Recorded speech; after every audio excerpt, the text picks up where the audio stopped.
Yo, it's your boy Ryan, Northwest Sports Fanatics, back at you with a new video. Today is Friday, August 23rd, 2024, with your boy Ryan and the Northwest Sports Fanatics. Make sure you guys subscribe to the channel. Smash that like button either now or on your way out.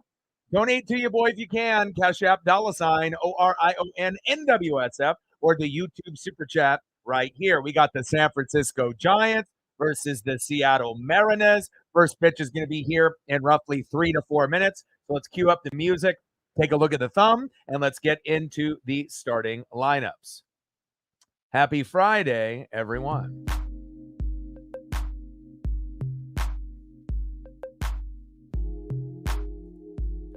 And on the thumb, on the left, you already know who it is. DHing in the 4-hole, Michael Conforto. And on the right, you know I had to do it. We had to put our new manager here on the thumbnail, Dan Wilson. Let's go, baby. Hopefully this will re-energize the Seattle Mariners and give us a chance as we go down into the playoff push.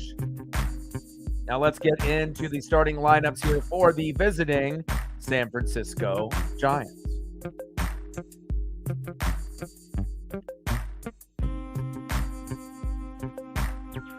Leading off for the Giants at shortstop, Tyler Fitzgerald. Batting second, first baseman, Lamont Wade Jr. Really love Lamont's game. He's super underrated. He would have made a great Seattle Mariner at the trade deadline if the Giants were to let him go. Batting third, playing left field, Elliot Ramos. Batting cleanup, batting fourth, DHing for the Giants, Michael Conforto. Batting fifth, their best player, third baseman, Matt Chapman. Batting sixth, playing right field, Mike Yastrzemski. Batting seventh, playing second base, Thairo Estrada. Batting eighth, playing center field, Grant McCray. Love the photo, too. I had to hit you with the bunt. And batting ninth, making his debut, catcher Andrew Knapp. And he was part of the Seattle Mariner organization a while back and found his way on a few different teams, and now he is here on the Giants. And on the mound for the Giants with a 3-3 record, ERA of 5.01, Hayden Birdsong. Cool name. All right, now let's get into the starting lineups here for our Seattle Mariners. Leading off for the Mariners at first base, Luke Raley. Batting second, playing center field for the first time in over a month, Julio Rodriguez. Let's go, J-Rod. Trident's up. Batting third, catching tonight for the Mariners, big dumper, Cal Raleigh. Batting cleanup, batting fourth, left fielder, Randy Arozarena. Batting fifth, playing second base, Jorge Polanco. Batting sixth, DHing today for the Mariners, Mitch Hanigan. Batting seventh, playing right field, Dominic Canzone. Batting eighth, playing third base, Hollywood Josh Rojas. And batting ninth, shortstop, Leo Rivas. And on the mound for the Mariners with a 10-12 record. Started off the year 0-4, but has been much better. ERA of 3.51, La Piedra, Luis Castillo. And obviously, as you guys have seen on the thumb, that is our new manager, former player with Ken Griffey Jr. back in the day, Dan Wilson. And a lot of the memories that we remember with Dan Wilson are with Randy Johnson. Randy Johnson obviously was our ace, right? And we already know with that big unit, he had to have a solid catcher to be able to go to, and that was our guy, Dan Wilson. 0-1 pitch to Fitzgerald, pitches inside, 1 ball and 1 strike. Hopefully the vibes are good for everybody here this Friday. 1-1 pitch to Castillo to Fitzgerald, jams the hitter, and that one goes foul. 1 ball. strikes. That's what I like to hear. That's what I like to hear, baby. Orioles with the comeback. Let's go. Yes, sir. Appreciate you. Hey, that might be a first for you in a bit, huh? Normally you got a lot of errands that you're running. 1-2 pitch. Got him. There we go, baby. That's what we're talking about. We like that. Luis Castillo right out of the gates. And hopefully this will be a 4 to 7K night. And we got to get 4 runs, 7 to 10 hits. We end up doing that. We're going to get the dub here tonight. We got to win for our guy, Dan Wilson. Nice job, Castillo.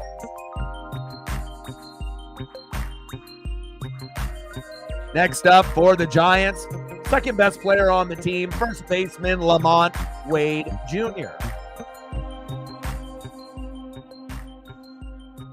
What's good, brother? How are you? Let's get to 100. Let's do it. Like, sub, donate, comment, share. And if you haven't smashed the like button yet, please do. Let's try to get 20 in the first hour, 30 to 50 overall, and we're going to shoot for 100 in the donos on every single stream.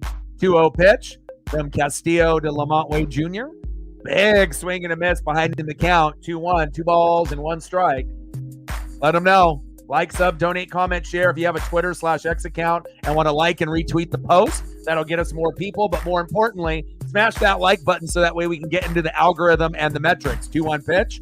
Pitch in the zone for a strike. 2 balls and 2 strikes. I like that. Megan and Reflect with 2 $10 donos.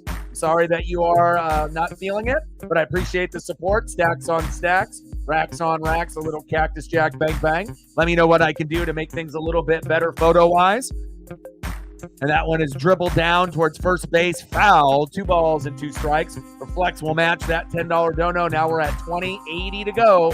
Hit the goal. Stacks on stacks, racks on racks. Little Cactus Jack, bang, bang. Let's go. We're at 20, 80 to go. Daniel in the building. What's good? Captain Oreo in the building. What's good? Lamont Wade Jr. Uh-oh. Back.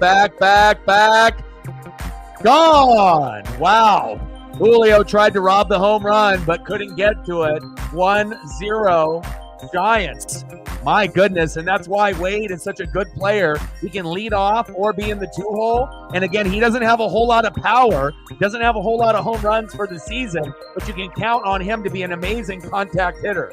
And he makes the Mariners pay right there. 402 feet, exit velo 103.5. Julio jumped. And maybe if Julio was 100%, maybe he robs that home run. But you have to think Julio is still probably somewhere between 80 and 95%, even though he ran into the wall and injured that ankle and knee about a month ago. But still kind of running gingerly to first base and around the bags in the last few games. So, you know, I wish he would have been able to go up there and do a Ken Griffey Jr. robbing of the home run in the no-fly zone. But, you know, that's on Luis. Elio Ramos popped up to right field. Dominic Canzone is there, 2 away. Not the exact start that we were really looking for here, giving up a home run right out of the gates. But again, that's probably why we have Luis Castillo right now as our 5th best pitcher. 4th at the very best. I still think Kirby, Gilbert, and Wu are better. And sometimes even Miller is better as well. Next up, DHing for the Giants, Michael Conforto.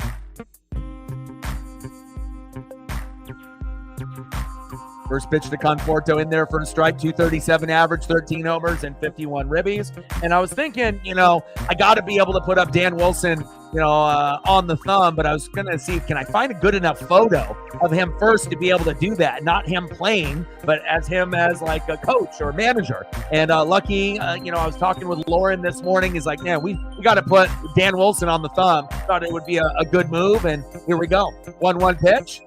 Not that I didn't want to put Castillo on there or some of the other players, but, you know, how often do we get a new manager? It's the first time in 9-10 years, and we might as well celebrate Scott Service and what he was able to bring for us for those 9 years, but also moving forward in Seattle sports as we see Cal Raleigh shaved off his mustache, looking like a baby face. I like it, and sometimes you got to change things.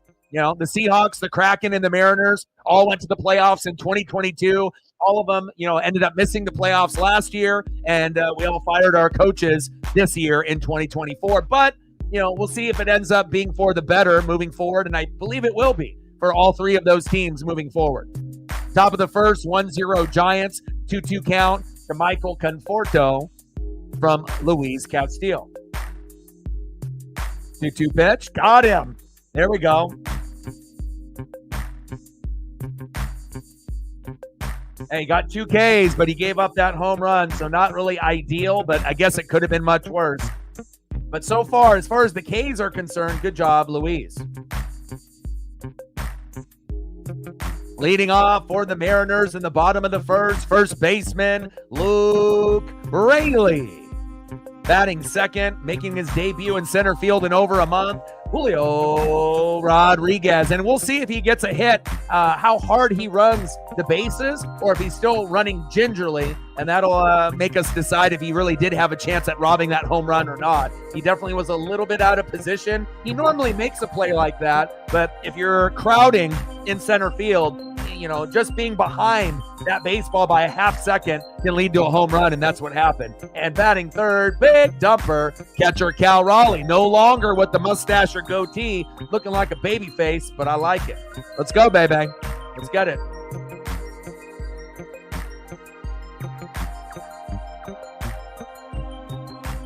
All right, let's start it off with a few photos here. Notice that your guy here, Glenn Powell, is going to be playing Chad Powers that Eli kind of played as a football quarterback that comes in and, ends up kind of pretending to be someone that he's not. And I saw that yesterday. So that'll be interesting to see how Glenn does in that particular role. But I'll sprinkle in a few there. Reflect, you let me know anything that you're looking for as well. And I got you. And hopefully things will end up being better than that top of the first inning for the Mariners. Hopefully we can match that, and we can get the one sooner than later.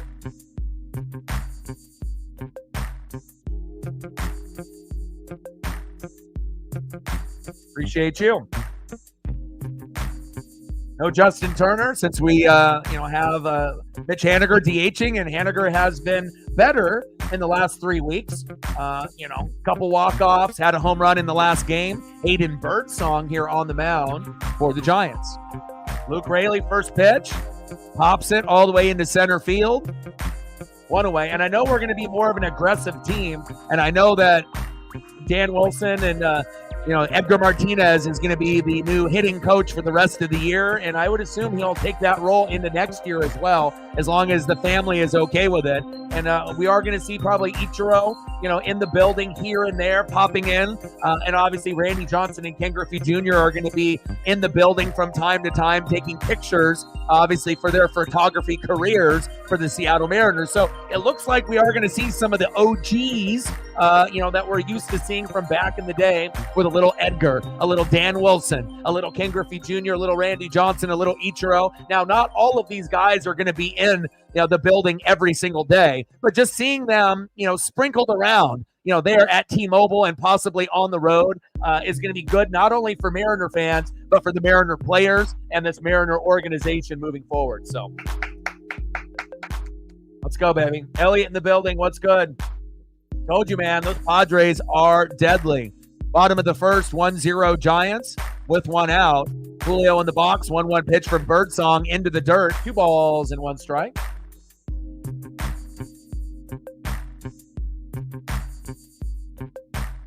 And Hayden Birdsong, 3-3 record with an ERA of 5.01. So you would think we should be able to get the dub here tonight if we get 4 runs and 7 to 10 hits.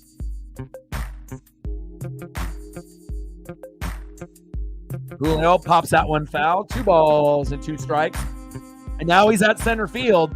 So you have to think, in this series or in the Tampa Bay Rays, Julio is way overdue for a home run. Didn't really have the power in his legs to be able to pull that baseball, to his full ability. But maybe now being, closer to 100%, I still believe he's probably 80 to 95. I don't think he's 100% there in center field. But again, we will notice how strong he is. The way that he runs in center field, chasing balls, as well as how he runs to first base and running, around the bases. We'll be able to tell, are you full strength or are you still kind of holding back just a little bit from that high ankle sprain? Pitch is high, and they walked him. It's all good, man. You got a new job, and you're gonna be slanging pizzas. You're gonna be, either doing the drop-offs, or you're gonna be making them, or you're working the register. congratulations on that. I'll still be grinding it out. I'll be waking up very early at 9 a.m. to watch Florida State play for the first game of the college football season in 2024 as we peek on Edgar there in the dugout. I fucking love it. Love me some Edgar Martinez. And again, no worries. I'll handle the duties on my own. And then if there's anyone else that's a mod that will be there when you're not, they'll take over for you while you're busy doing your pizza slanging thing. So don't be sorry. Like I said, I'm proud of you. You know, I started my first job when I was 12. You know, there's a lot of people that start their jobs at different ages. Sometimes they start at 17. Some start a little bit later than that. And again, to get a little responsibility under the books, besides doing this channel, get some money coming in so you can buy some stuff for yourself, like a new Bo Nix Bronco jersey, or maybe a Dylan Gabriel Ducks jersey or something of that nature. I still got a chain in the mail in the next few weeks that will be coming your way from Collegiate Art Designs to represent the Oregon Ducks season. So do you know, no worries here, my guy. And even if that means that you're going to be missing some games due to work, you know, I'm okay. You know, like I said, I'll figure it out. I'll either handle it on my own, big swing and a miss, and down goes Cal Raleigh, 2 away. You know, but if we need to find a replacement for you while you're busy at work a few days during the week, if that ends up being the case, so be it. But just communicate with me, let me know your schedule, and we'll work around it. Bottom of the first, 1-0 Giants with 2 outs. Next up, Randy Arozarena. Let's go, Randy. You've been on a little bit of a slump, so let's kind of pick up the slack here in this series here at T-Mobile. And I want to see some bunts being dropped down by the Mariners. I feel like if we drop a bunt down 2 to 4 times a game, that'll really help us out. Elliot with the like and share on the Twitter/X post. I appreciate that. And I did notice that we ended up bringing up Gabe Spire from AAA Tacoma just in the nick of time. We missed you, Gabe. It's been rough lately. Big facts.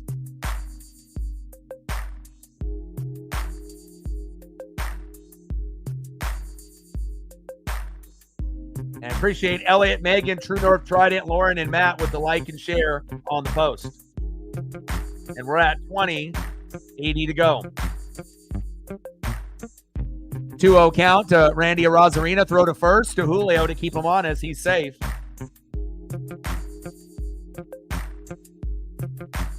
All right, it looks like we're just approaching double digits. Let's see, we're at 11 now. We got 15 people in the room that might be in the United States or might be one of our global watchers that may or may not speak English, but that's okay. But if you enjoy watching the NWSF, you can smash the like button. It takes 1 second to do. That'll get us closer to 20, and that'll hit our algorithm to make it more recommended to get more people here to join the cause. We're at 11 likes, 9 more to get to 20, and we still got 10 to 15 that haven't done it just yet. Help your boy out. If you're here every day anyways watching and you don't feel like commenting or donating, that's okay. But the least you can do is at least, you know, smash the like button or possibly share the stream so that way we get more people here. Little dribbler and a force out at second, and that ends the bottom of the first for the Seattle Mariners. There's Manny Acta, third base coach that coached the Dominican Republic with some managerial experience for the Mariners as well. So we'll take that with Edgar Martinez, Manny Acta, and Dan Wilson. End of the first inning, 1-0 Giants. Let's see who's up next here for San Francisco.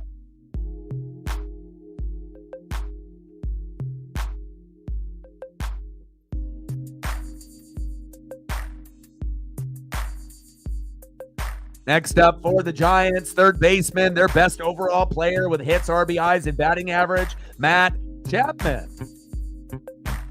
Batting second, right fielder, Mike Yastrzemski. And batting third, second baseman, Taro Estrada. Let's go, baby. Anything else that you want to be able to see than the regulars there? You got anything else, Megan, that you want to be able to see? Let me know. Reflect. Let me know anything that you want to be able to see as well. We'll always scoop up photos of whatever your favorite thing is at the time. We got you.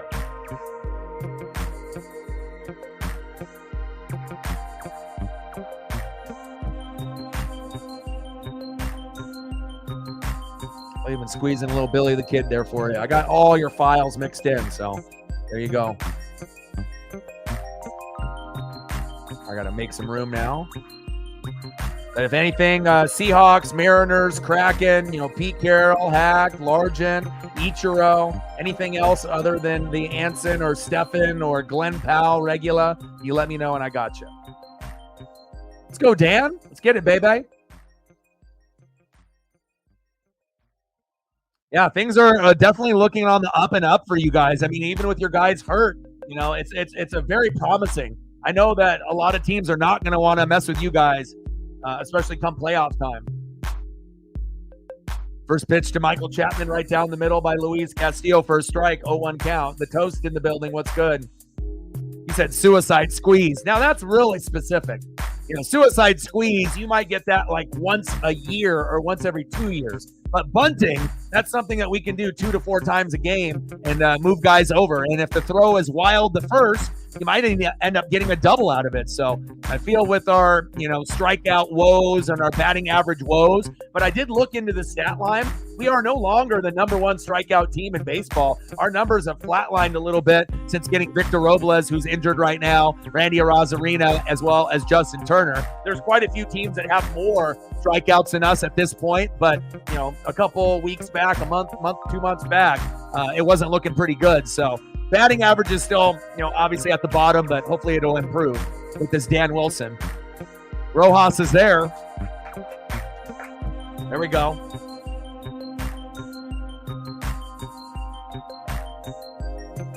Down goes Chapman with the pop-up. Next up, right fielder Mike Yastrzemski.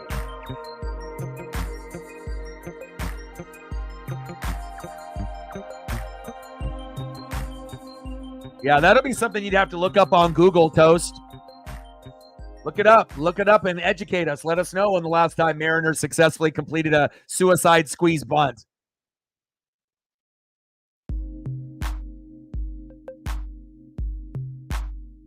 Yastrzemski. Julio is there. Now, watching Julio in the outfield there, he looked pretty good. I mean, as far as I didn't really see any hesitation with him limping or anything like that. So I don't think he's at that 80 to 85% mark. It looks like he's closer to 90, 95. Maybe he was just out of position, robbing that home run by Lamont Wade Jr. So that's a good sign. And we'll see more and more action out of Julio running the bases in the outfield, but just being observant. He looks closer to being 100%. And of course, you don't want to put him in center field, going through all those duties on defense if you can't, chase baseballs down or rob home runs. So 0-1 pitch to Estrada. Pitches outside. 1 ball and 1 strike. PJ in the building. What's good, brother? How are you? Absolutely. Great choice. We'll get that up there for you. Some Seahawks. Oh, my God. I had to message you, bro. I already know you're all over anything Padres, social media. If it comes up on Twitter/X, Instagram, MLB.com, Facebook, TikTok, whatever social media platform, Padre highlights or, Jerks and Profar stuff comes up. But, man, he has been lights out amazing. I'm so happy for you, too. It's nice to be able to have a favorite player, and then when they leave, it hurts. But normally they don't come back. And if they come back, they don't come back right away. They come back at the end of their career, like Ken Griffey Jr. did after he ended up leaving the Mariners. But for you only missed Profar for a season or 2, then ended up coming back. So that's always nice when you can get a guy that is, we all believe that he was an above average player, but I don't think anyone believed that he was an all-star type of player. And he showed this year that, hey, let me come back. Let me show you what I can do. And he was an all-star this year, and I can't wait to see what he does moving forward. Pitches inside. Got him. There we go. Down goes Estrada. There we go. Good inning there by Luis Castillo. La Piedra, baby. I like it.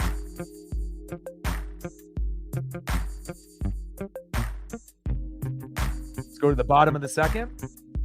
See who's up next here for the Mariners. Next up for the Mariners, second baseman Jorge Polanco. Batting second, DHing today over Justin Turner, Mitch Haniger. And if you're going to be DHing over Turner, let's make it count. Let's try to go 1 for 4 or 2 for 4. Not to say that Justin Turner, was going to go 3 for 4, 4 for 4, or hit a home run. But we just want to make sure you're not going 0 for 4 or 0 for 5 in the DH hole when we got Justin Turner for this specific reason, to play DH or first base. But if you think Luke Raley and Haniger are going to do it, then we got to trust you, Dan Wilson. And next up after that, batting third, right fielder Dominic Canzone.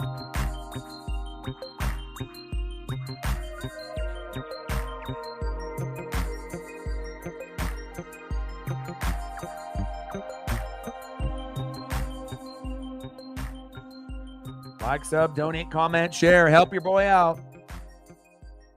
Let's go, baby. Let's get those 20 likes. We got 35 minutes to go to get 8 or 9 more, at least the last time that we checked. And especially if we have enough people in the room that are watching. I mean, it takes 1 second to do it. And again, the reason that we're so hard pressed about it is that the algorithm and the metrics, YouTube looks at that for not only recommendations for people browsing, but it allows you to be able to maximize your views, your subs, the donos, the likes, the shares. Everything is attributed, with likes and subs and views and donos and shares. So again, when you can get those numbers to the highest ability for the people that are in the room, it will maximize the channel overall numbers. And that's what we want, right? We want to be able to grow. We want to be able to get more subs. And we're just a couple subs away from 20,400. I think we're only like 8 or 9 away. So again, we should be able to hit 20,400 here in the next couple days. And we just broke the 4 million view mark, 4.1 million views and counting just a few weeks ago. So next goal will be 5 million views. And again, we're going to be shooting, 20,400 and then eventually 21, 22, 24, 25, 50, 75, and then 100. That's the progression that we're going to be going. Polo crushes that one, foul. 1-1 count. Edgar in the building. What's good? Reyes in the building. What's good? Let's go. Jason in the building. What's good? And again, if you are a fan and you are watching, whether you're rooting for the Giants or the Mariners, let us know that you are here. And like I said, we always like to be able to see the representation. And I have noticed that our global fan base has been growing tremendously. It's not just the United States and Australia and Canada that are watching us. I mean, we're getting viewers from all over the globe, and even in places that I thought, no way, we actually got people there. That's awesome. Bottom of the second, 1-0 Giants. Birdsong to Polo. Pitch in there for a ball, 2 balls and 2 strikes. But I'm just going down the list here.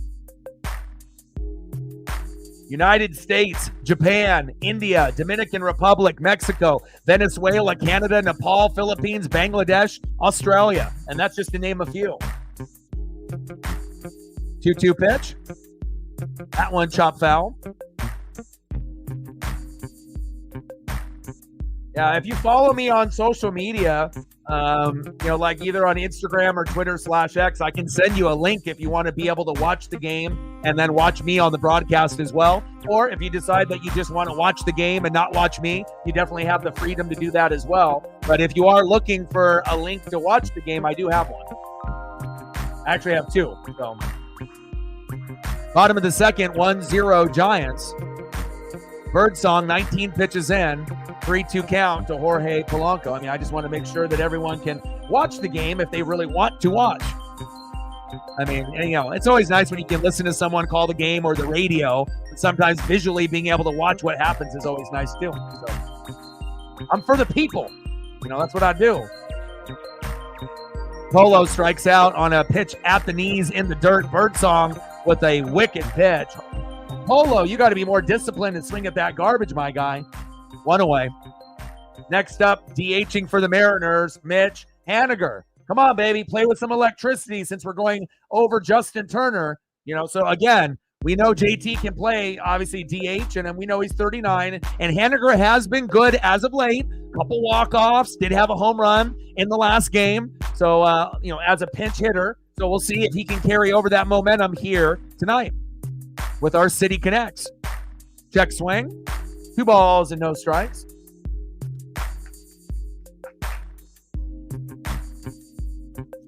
What's good, Edgar? How are you today?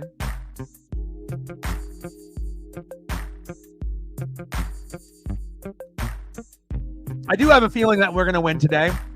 You know, obviously giving up a home run in the first inning to Lamont Wade Jr.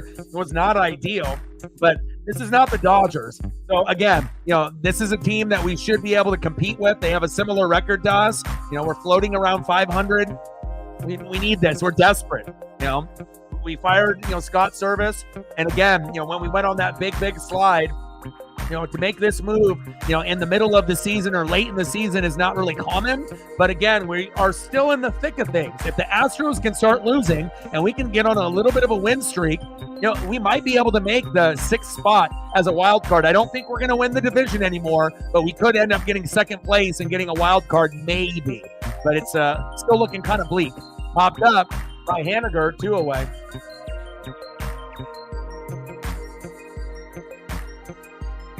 Yeah, but we're more desperate than you. We've been losing a lot more games as of late than you guys. Obviously, and you guys were never at 10 games above 500. You guys weren't leading your division, over the Dodgers or any other team. You guys have already kind of been floating in the middle of the division. Not saying that your team isn't good, but you weren't in the same position where we were when we had a 10-game lead, and it looked like not only were we going to win the division, that we were going to make a deep run, even though we can't hit. So, the Giants might be desperate as well, but not as desperate as us. You guys didn't fire your head coach yesterday, and you didn't go on a big skid like we did when we were 10 games above 500. And I don't even think you guys have been 10 games over 500, at this point. So,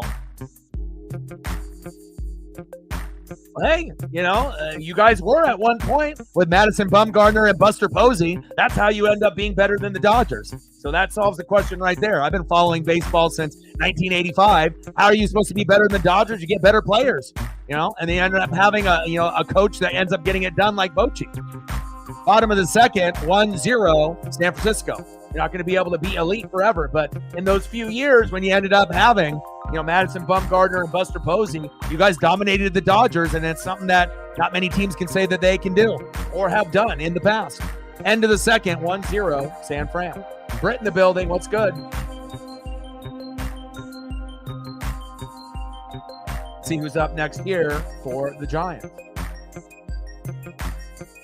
But nobody is as desperate as us, based on how we were playing, where, and then how things have been going, and then firing the manager. And again, you don't fire the manager this late in the season, unless there's a specific reason. So, and it hasn't been too pretty for us.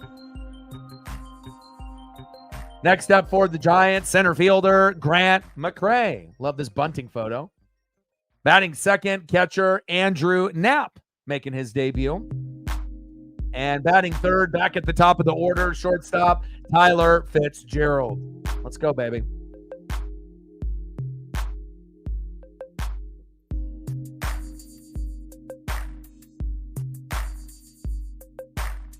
That's what made it so impressive, though, that the Giants didn't have big money like the Dodgers, but they had the right manager, the right players, and, Madison Bumgarner was untouchable when he was in his prime. Buster Posey was the best catcher at the time, top 1 or top 2. So, again, those type of generational players aren't going to come, that often, or going way back when you had Kevin Mitchell and Will Clark, going back in that, particular area, back then. But, again, the Kevin Mitchell, Will Clark, and you're going through different eras, with the Giants, and obviously the Barry Bonds era, Matt Williams and whatnot. So, it's going to be a thing where you're going to have plateaus. You're going to climb the mountain, you're going to have to go back down and try to rebuild again. So, all right, we're 2 likes away from 20. We got 27 minutes to get there. If you haven't smashed the like button yet, please do. Now we're at 19. Thank you so much. We're 1 like away from hitting the first initial goal within the first hour. Let's go. Castillo here on the mound. First pitch to Grant McCray. Pitches outside. 1-0 count.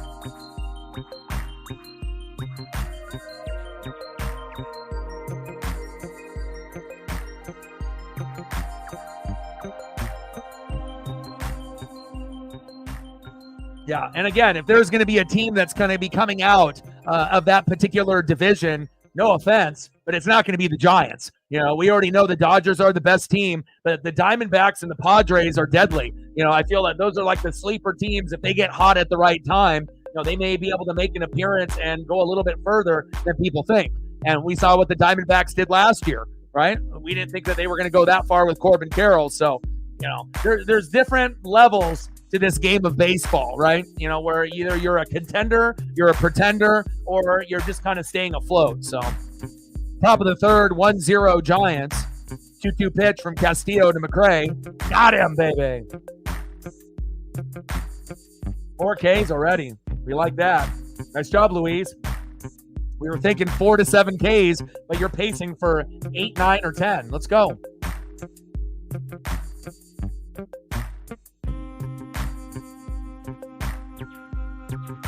Next up, catcher in the 9-hole making his debut, Andrew Knapp. And he was a part of the Mariner farm system a while back as well. 209 average in his career, 13 homers, 66 ribbies, and 157 hits total in Andrew Knapp's career.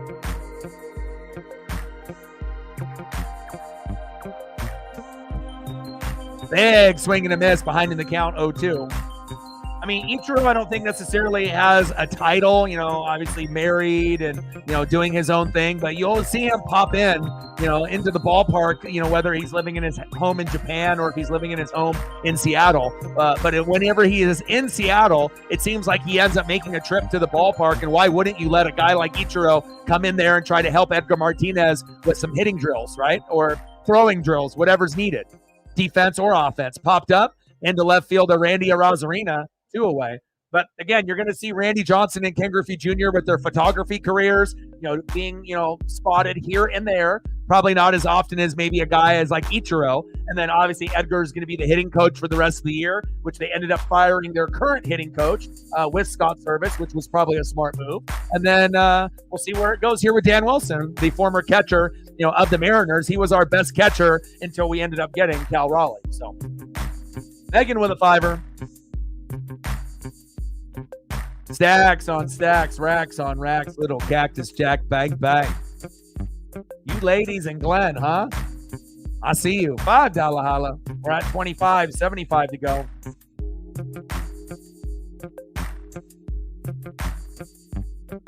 Let's go, baby. Julio jersey is on. 0-2 pitch. Pitch is outside. 1 ball and 2 strikes. Tyler Fitzgerald there in the box. But Castillo is pitching very good today. I was a little worried, on what was going to happen today. I mean, obviously he gave up the big home run. And another punch out. 5 Ks for Castillo within 3 innings is amazing. Let's go. Nice job, Luis. Now we just got to be able to get the bats to light up. And again, 4 runs, 7 to 10 hits. We get that number, we win today. And this might be, and I don't want to say it for sure, but this might be a game where we end up scoring 1 to 3 runs, and we might be able to win it. Just because it's the Giants, no disrespect. But if it's the Mariners going against the Dodgers, sometimes 4 runs isn't good enough. Sometimes you need 5, 6, 7, 8, 9, 10. But for this Giant team, I feel that, we might, not for sure, but we might be able to squeak out a 3-2 win if we were able to get to 3 and hold them to just 1 more. But, I'd like us to get to 4 or more. That would make me feel a little bit better.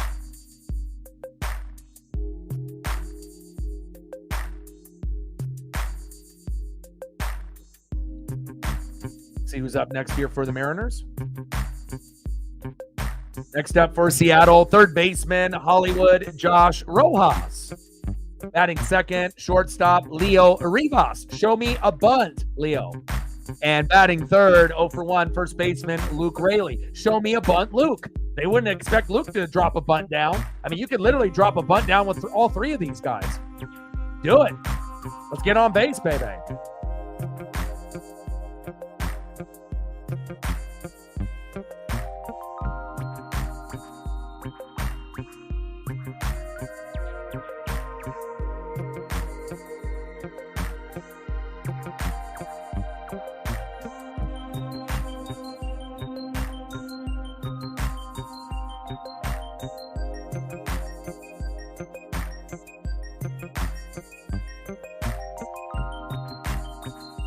Bottom of the third, 1-0 Giants.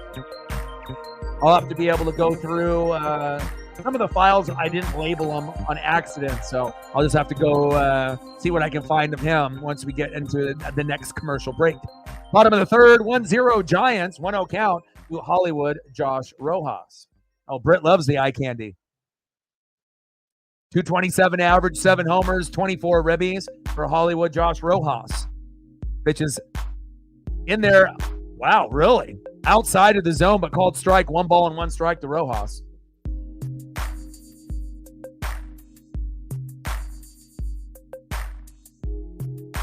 One pitch from Birdsong to Rojas. Pitch is high, 2 balls and 1 strike. Yeah, love me some Brett Boone, love me some Jay Buhner, love me some Bones. I got a really dope photo I found of Ken Griffey Jr. and Jay Buhner, young in their prime. I'll probably use it for one of the posts on social media for like the next game. 2-1 pitch. Popped up, fading foul. 2 balls and 2 strikes.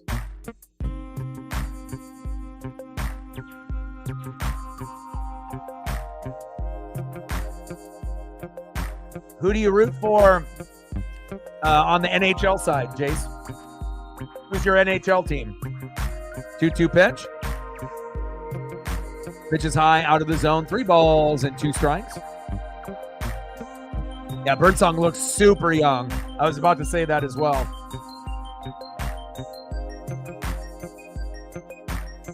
Three-two pitch. Got him. What a wicked pitch by Birdsong. Cool name.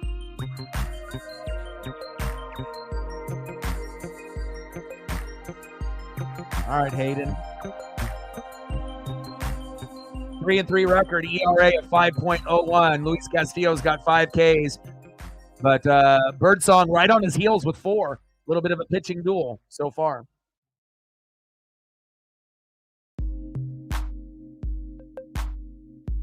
Drop a bunt. Oh, Leo did. Someone's getting my messages. Someone's getting my text messages and my voicemails. 271 average, 0 homers, 5 ribbies. Come on, baby. Bring that electricity. Who says bunting isn't sexy? You know, like I said, sometimes you got to find a way to think outside of the box. That's why I love offensive linemen so much, catchers, bunting, just the things that are underappreciated in sports. Coaching, OCs, DCs, offensive line, defensive line coaches. I mean, give me that. Give me that effort. Give me something different. 2-0 count. Pitches outside, 3-0. 3 balls and no strikes to Leo Rivas. San Jose Sharks. Nice. 3-0 pitch. Pitches outside, and he walked him. Wow, 4 straight balls.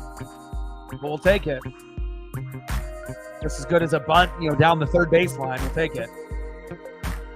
Back at the top of the order, Nuke Rayleigh. Some people call him Rail. Some people call him Nuke Rayleigh. Luke Nukem. Let's go, Luke. Give us that effort and that energy, baby. Hopefully we can get a home run or 2 in this series.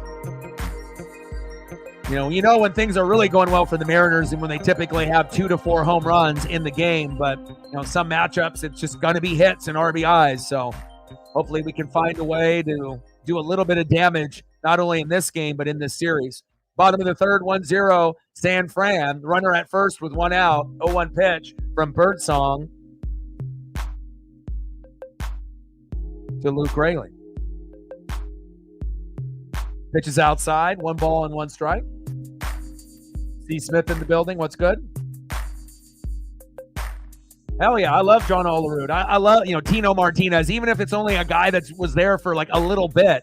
It's those role players. Everyone's got favorites, but I always liked John, even when he was on the Blue Jays. He's a lefty. He was crafty. Again, I don't know, something about left-handed athletes. They just do it a little bit different. The way they have their throwing motion and, the way they swing the bat or they shoot a 3-pointer like Chris Mullen, or hitting home runs like Ken Griffey Jr. It's just, everyone is, or if you got a left-handed thrower like Steve Young or Michael Penix Jr., Michael Vick, there's going to be a lot of those guys. Tua, it just looks different, looks smooth. Not that righties don't look smooth, but there's just so little of the lefties, it just stands out a little bit more. Pitch out of the zone, 1 ball and 2 strikes to Luke Raley. Yeah, they got quite a few.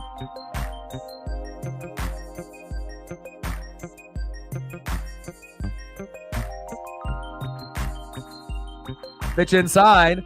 Did it hit him? There we go. Hell yeah, we'll take that. Well, someone's got to take over for Ty France for being the most hit Mariner, right? Next up, center fielder Julio Rodriguez. First game in center field in over a month. We need you, Julio. Hopefully he can swing his hips and he can rotate his wrist fast enough. That way we can end up getting a tridents up in this series, and maybe we'll even get one tonight. Let's go, Julio. Great to see you back in center.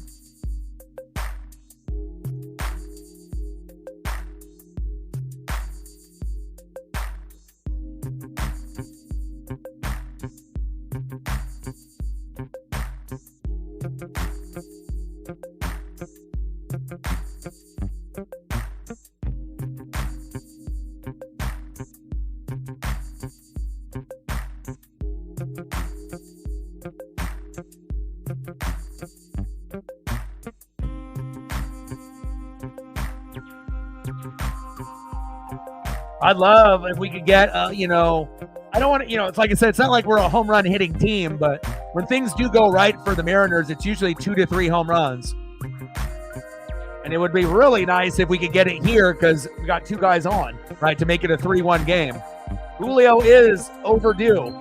So is Cal Raleigh. So, normally when you have a guy at a certain amount of, attempts in the box, you kind of feel like they're getting closer and closer of getting it done.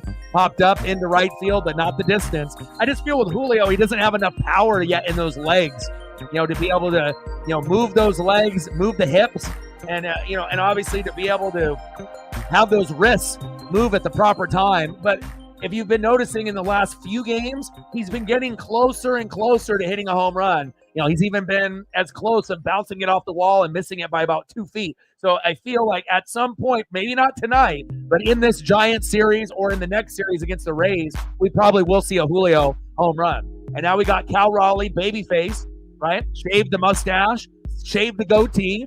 He's looking for a change. We got Dan Wilson in there. And let's see if Big Dumper can capitalize on a 3-run blast. And remember, Cal Raleigh typically will hit home runs in the 7th inning and beyond as our most clutch hitter. But from time to time, from the left side and the right side, he will hit home runs in innings 1 through 6 here and there. So we'll see if we can get one here at this at-bat. 1-0 pitch. Pitch is outside. 2 balls and no strikes. You want to play in the NHL? Do you want to play for San Jose, or are you just any team?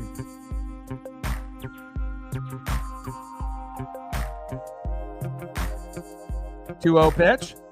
Pitch is outside.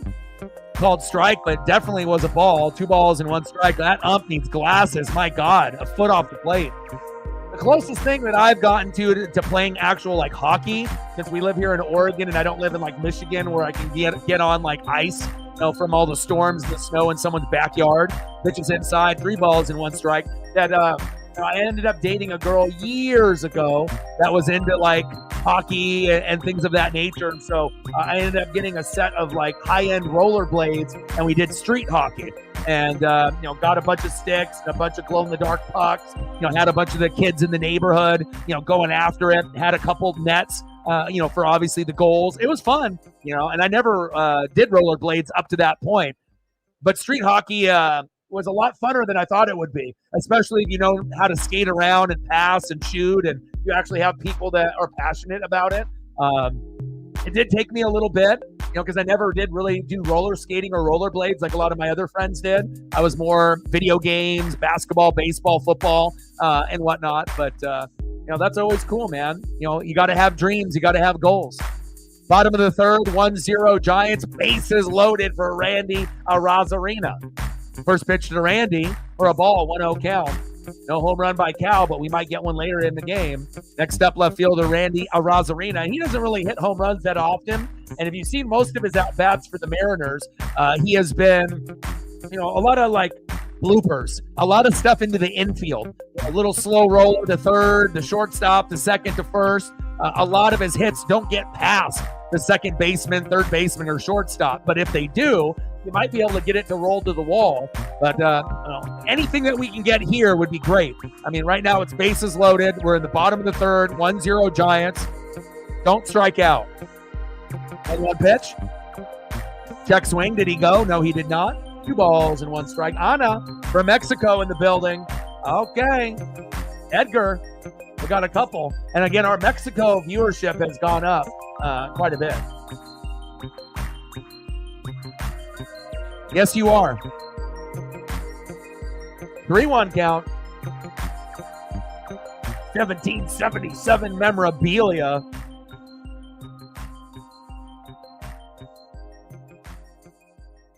Yeah, we don't. I mean, again, we're 30 out of 30, but it can only get better from here. 3-1 pitch. Bird song to Randy. Shouldn't have swung at that. 3 balls and 2 strikes. Count is full. Yeah, but the thing is even though we might be the worst hitting team, 30 out of 30, I've had a lot of fun watching this team play. Obviously, you don't like losing, 5-0, 9-0, 8-1. But as far as the players that are on the team, and Randy pops up, should be a routine play for the Giants unless they have an error here. And it is caught. Ooh, they ran into each other. Wow. And we leave 3 stranded, 1-0 San Francisco. But still, even though that we can't hit, a lot of us, we enjoy this team. And again, we're built different as Pacific Northwest fans. So, it's not going to be something that we're going to be able to turn around right away. But even if we can get to a point where we can hit 15th out of 30th, just be in the middle, we could end up making a deep run. If we ever end up being a top 10 hitting team with the pitching staff, we could end up making the World Series. So we're nowhere near, being able to hit efficiently. But again, with the names that we have and the players that are in this roster, I can't speak for every Seattle Mariner fan, but again, I've been watching this team since 1985, and this is one of the more enjoyable teams, even though we have struggled with a lot of the statistics. The bullpen stinks, the hitting stinks, but at least the starting pitching is good. We're starting to get some of our injured players back, which is good. And again, we know it's not going to be easy, and it's just going to take a little bit of time. But again, a lot of us love this team, and we're going to ride or die, regardless if we end up being a great team or if we end up missing the playoffs. So, all right, let's go to the top of the 4th. 1-0 Giants. See who's up next. Next up for the Giants, 1-for-1 with that solo blast. First baseman, Lamont Wade Jr. Wish Julio was in better position since it just went over the wall, but we're only down 1-0. Batting second, 0-for-1, left fielder, Elliot Ramos. And batting third, DHing tonight for the Giants, Michael Conforto.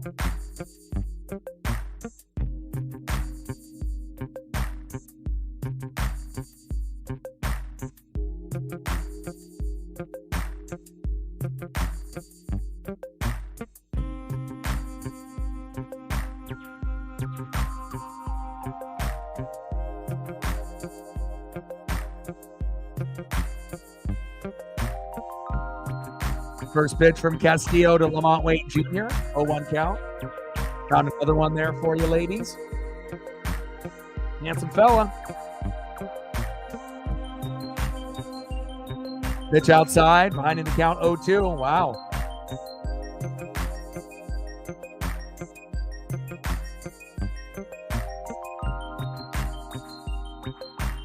Got him. Let's go.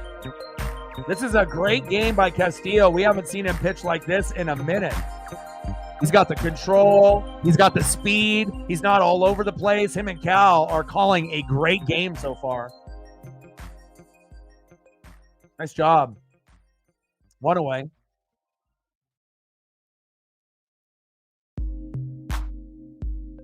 Next up for the Giants, left fielder, Elliot Ramos.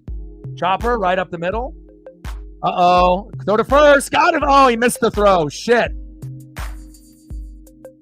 Nice job there by the Giants.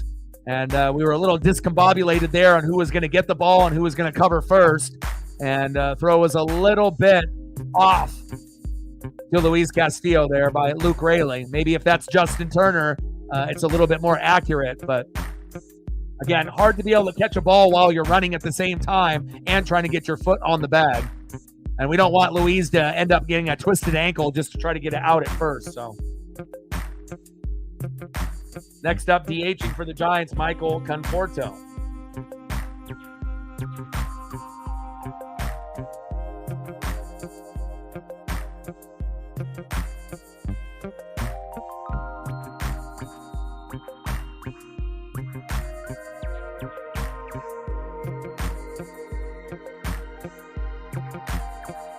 Oh, 1 pitch. Pitch is inside, 1 ball and 1 strike. 237 average, 13 homers, and 51 ribbies from Conforto here in 2024.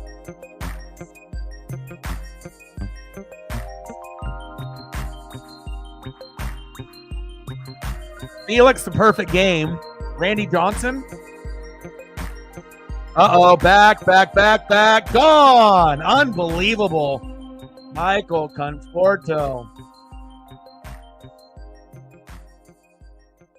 And now we're down 3-0. Brutal. And just as Castillo was having a great strikeout game, even though he's given up these 2 runs, brutal.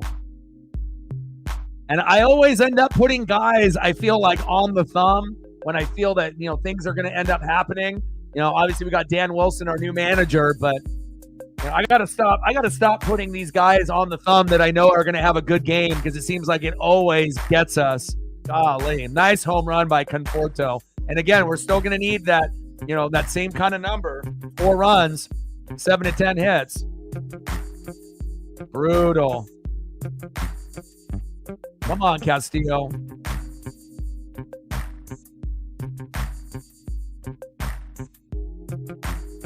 Chapman up.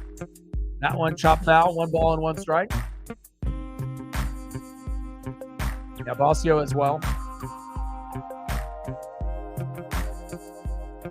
Nat Chapman, their best overall player, 245 average, 20 homers, 62 ribbies, typically leading in most of the categories for hits and RBIs and home runs for Chapman if you end up looking at a lot of the stat pages for the San Francisco Giants. Wow.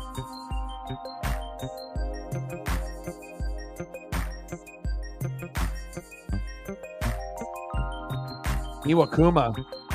1-2 pitch. Pitch is inside. 2 balls and 2 strikes from Castillo to Chapman.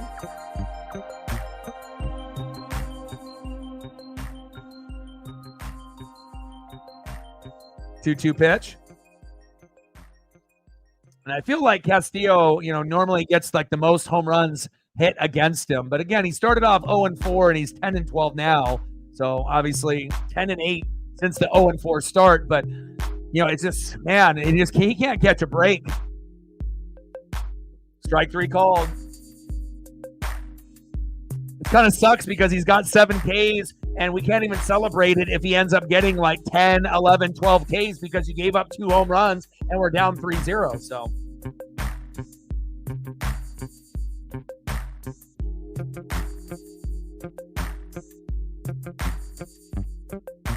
yeah, I can't put the link here, but again, if you want to message me on social media, I can tell you or send you the link there if you're not familiar. But typically, if you just go to Google and, you'll be able to, if you know what to type in, and then you'll be able to find what you're looking for. But I can't put it on here in the chat. But again, I can put it on, obviously, through a message through like Instagram or through Twitter/X. So that'll be up to you. Top of the 4th, 3-0 Giants. 0-2 pitch. Should have been strike 3 right there on the corner, but called ball for some reason. This ump is terrible.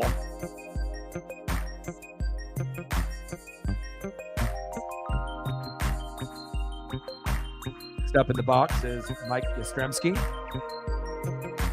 Pitch on the corner, a little bit lower at the knees. 2 balls and 2 strikes.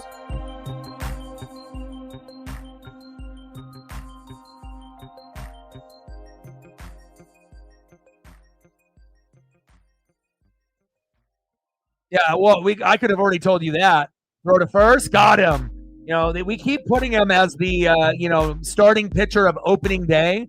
But he has progressively gotten worse and worse since we got him from the Reds in 2022. In 2022, he was good, and then 2023, not so much, and then this year, not so much. And it seems like he's getting worse and worse and worse. And honestly, out of even if he ends up getting like 8, 9, 10 Ks, the big home runs that he gives up is brutal, And I think right now, just based on confidence level, I think I have Castillo as the 5, and I've had him there pretty much almost all year. I think right now, Wu, Kirby, Gilbert, you can rotate any of those guys 1, 2, or 3, just depending on, how it's going at the moment, and obviously I think Bryce Miller is the 4, and I think Castillo was the 4, but I think we have to put Castillo now at the 5. He's the guy that I have the least confidence in, maybe like 10% when he starts. I think with Bryce Miller, the confidence is 50-50. It's either going to be good or really bad. And then I think with Wu, Gilbert, and Castillo, the confidence level is like 90%. Like I feel that more times than not, they're going to kick ass. And we just have to hope that we can get some run support to help those other 3 guys out. But again, we got pitchers in the farm system, and we ended up drafting Durangelo, from Mississippi State, and he's one of the only guys in the big leagues that can pitch from the left side and the right side. I'm hoping that in a couple years we can develop that guy, and that guy, Durangelo, can be our number 5 or our number 4.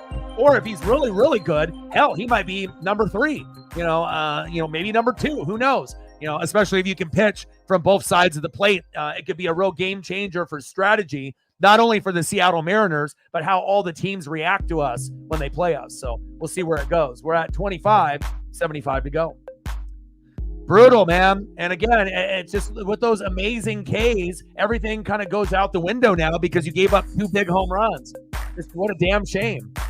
Like he could end up having a 12K game and we can't even celebrate it like a normal 12K game because he gave up. But again, the Mariners bats need to help him out. Right? That's the story of the fucking season. Next up, second baseman, Jorge Polanco. Come on, Polo. Someone needs to be the unexpected hero. Batting second, DHing in the 6 hole, Mitch Haniger. And batting third, right fielder, Dominic Canzone. Oh, yeah, I definitely think they fired the hitting coach with Scott Service. So I do think Edgar will definitely help the team out. And when he was one of those individuals that, helped the team out with those responsibilities, the numbers were actually pretty good. Let me see if I have it here, because I ended up reading a stat on it earlier today. Let me see if I can find it.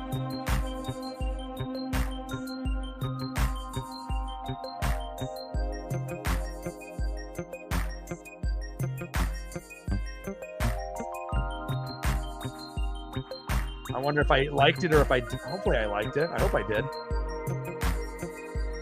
Maybe I just read it and I didn't like it. But I know the numbers were pretty good, overall when he was taking over the role.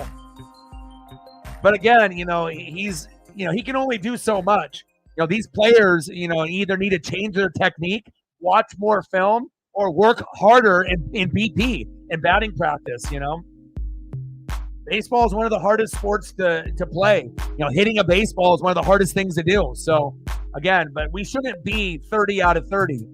We should be much better than this with the roster that we have. I'm not saying we should be the number 1 team in baseball in hitting or number 2 or number 5 or even top 10. But I think with the roster that we have, there's potential that we could be somewhere between 15 and 20 out of 30 teams. And if we can be in kind of the middle, or just slightly, a little bit behind the middle of the pack, that would make a huge difference for the Mariners. I mean, hell, if we were 15th in the league in hitting with this pitching staff, we could probably make a deep run to the ALCS or even the World Series, believe it or not. But again, we're 30th. So, but if we end up being top 10 in hitting with a top 2, top 3 pitching staff, then we might be able to go all the way, But again, we're a long ways from that particular number. So, it might take years before we can end up being, 15th in the league in hitting, which isn't, anything to really get crazy about. But again, when you're 30th, 15 sounds like a dream. Yeah, I would love for Ichiro and Edgar to work together and have them.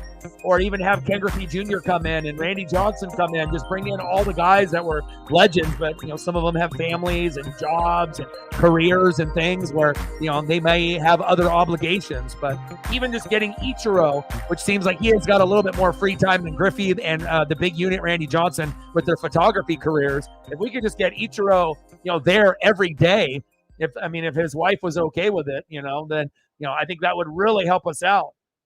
Edgar and Ichiro are two of the best hitters the Mariners have ever had, not including Ken Griffey Jr. and a few others, right? So, but that's about the organization, Ichiro. And usually Ichiro is around the ballpark. Like if you end up seeing a lot of the Mariners social media, every once in a while, like every few weeks, it seems like we see him there. Haniger, line drive. There we go, Hanny. There we go. Make that opportunity at DH worth your while because you're taking Justin Turner's spot here today. There we go. Oh, I guarantee Ichiro could probably hit over 250. Ichiro would have a higher batting average even at 50 or 60 than any of the guys that are on the team right now because he's got the technique. It's like riding a bike or shooting a free throw. You don't forget. And a little bit, the reaction time will be a little slower as you get older, but if you got the repetitions down, I bet Ichiro would still be our best hitter, which is kind of sad to say, but true. But again, Ichiro is one of the greatest of all time, so. Pitch is outside. 1-0 count from Birdsong to Canzone. Good opportunity here. Come on, Mariners. Bottom of the fourth, 3-0 Giants. Runners at first and second. Next up is Dirty Dom, Canzone. Calzones for Canzone. Let's go. Big swing and a miss. 1 ball and 1 strike.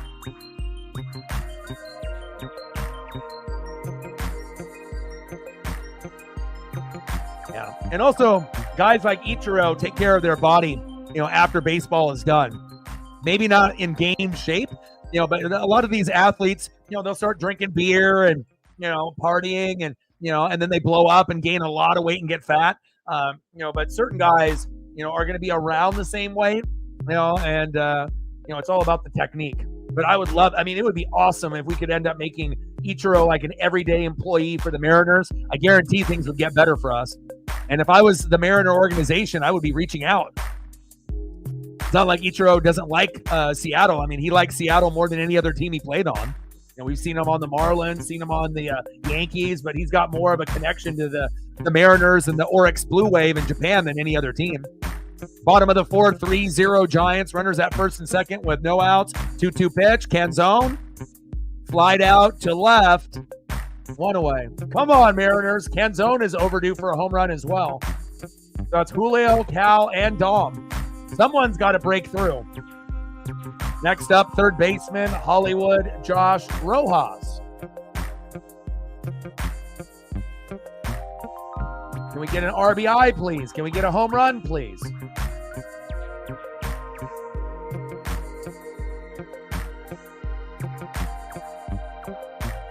Come on, baby.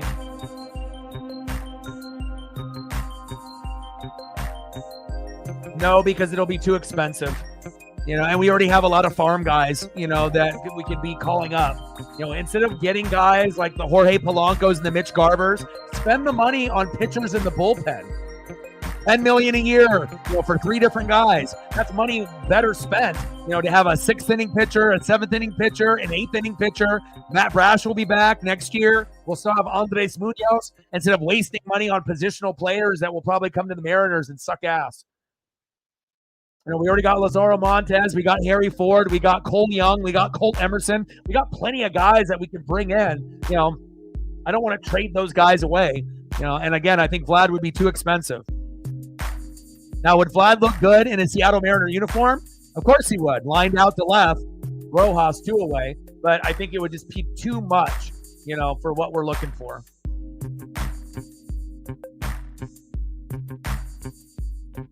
It's like, would we really want to give him up for like 3 starters in the future or have to pay a crazy amount of money for him? The Seattle Mariner organization isn't really about spending a whole lot of money. Besides Julio. Or a guy like Robinson Cano a few years back. Next up, shortstop Leo Rivas.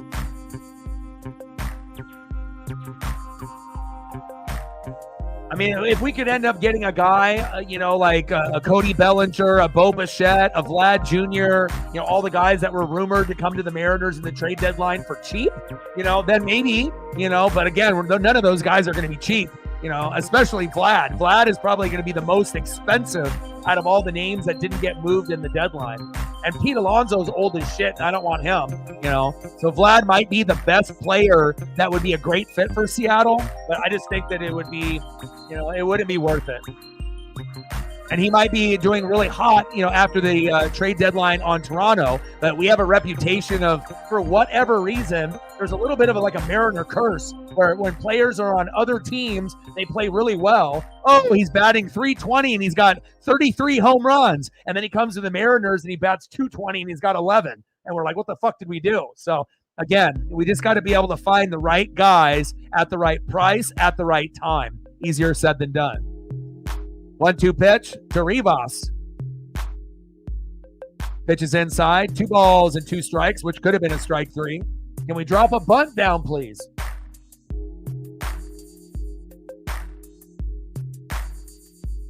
Yeah, BP. I would say that those two are a little bit further along. Colt Emerson as well. I think Lazaro Montes is the furthest back out of the 4, but I would probably say those two and maybe Colt Emerson, will have a chance. Those 3 guys will be in the mix. And remember, we still got Tyler Locklear and Ryan Bliss that we can kind of sprinkle in here and there as well that are in AAA. They may not be able to be good enough to be everyday players right now, but again, they're, honing in on their skills. So we got, a few guys that could be contributors, to this team. We just got to figure out, do we want these old aging vets, or do we need to be able to move on from some of these guys? Justin Turner's 39. Haniger isn't a starter anymore. So again, there's going to be room for some of these guys. And then when Victor Robles comes back, we can always move him to right field with Julio at center and Randy in left field. So if you're like Lazaro Montes, even if you get good, you're probably not going to take Robles' spot in right field unless you start cranking out home runs and RBIs on a wicked pace and you're batting 400 in AAA, then maybe, but highly doubt that would happen. But I do like all those guys that I mentioned. Wow, a foot off the plate for strike 3. Boo! Are you kidding me? This ump is terrible. Wow. This ump is calling strikes, balls, strikes. Jesus Christ. I mean, I don't mind us getting, K'd up, but again, at least make it be close to the line in the box. And everyone's strike zone is different. I get it. Not everyone sees the game in that same little box the same way, but my God. No, Arozarena and Turner are better. Bliss and Locklear are not ready. Arozarena is a better player and Justin Turner is a better player. Even at 39, they're more reliable than the other two. Now, Bliss has got good speed on the bags, but he still can't really hit yet. And then Locklear, he can hit, here and there, but again, a little inconsistent. And then the defense we thought was just as good as Ty Francis when he was playing. But I think Bliss and Locklear, you could sprinkle them in a lineup in a 4-game series, maybe in 1 game, but I don't think they're good enough to play game in and game out yet. They still got a little ways to go. So, end of the 4th inning, 3-0 Giants. Come on, Mariners, don't give up. We got to get up, man, with the new coach, the new manager. Let's go. Don't lose hope. I won't. Next up for the Giants, 0 for 1 with the K, second baseman, Jairo Estrada. Batting second, 0 for 1 with a K, center fielder, Grant McCray. Dropping down the bunt. Mariners do the same. And batting third, 0 for 1, making his debut, catcher Andrew Knapp, who used to be a part of the Mariner farm system. Come on, Dan. Get it together. Maybe it was a mistake to not have Justin Turner play in this matchup, but we may see him, pinch hit for, Luke Raley later at first, or possibly for Mitch Haniger at DH, but we will see. Come on now. Bring that electricity. At some point, it's got to turn around.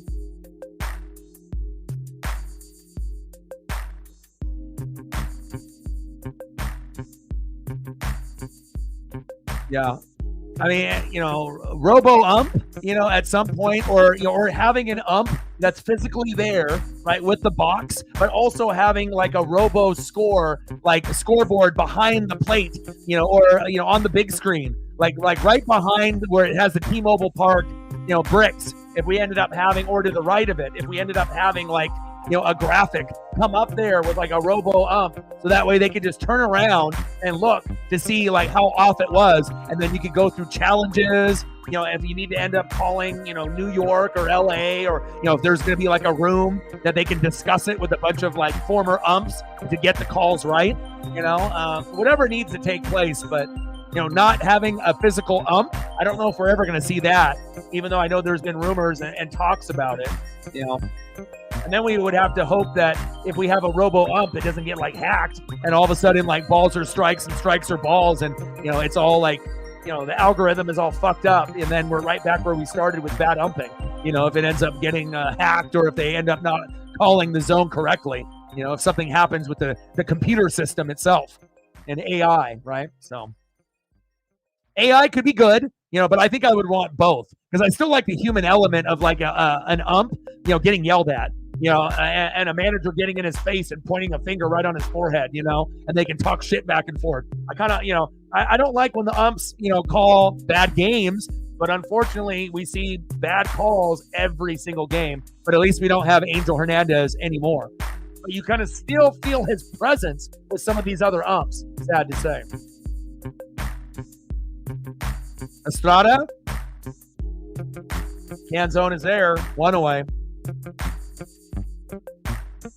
Nice job, Dom.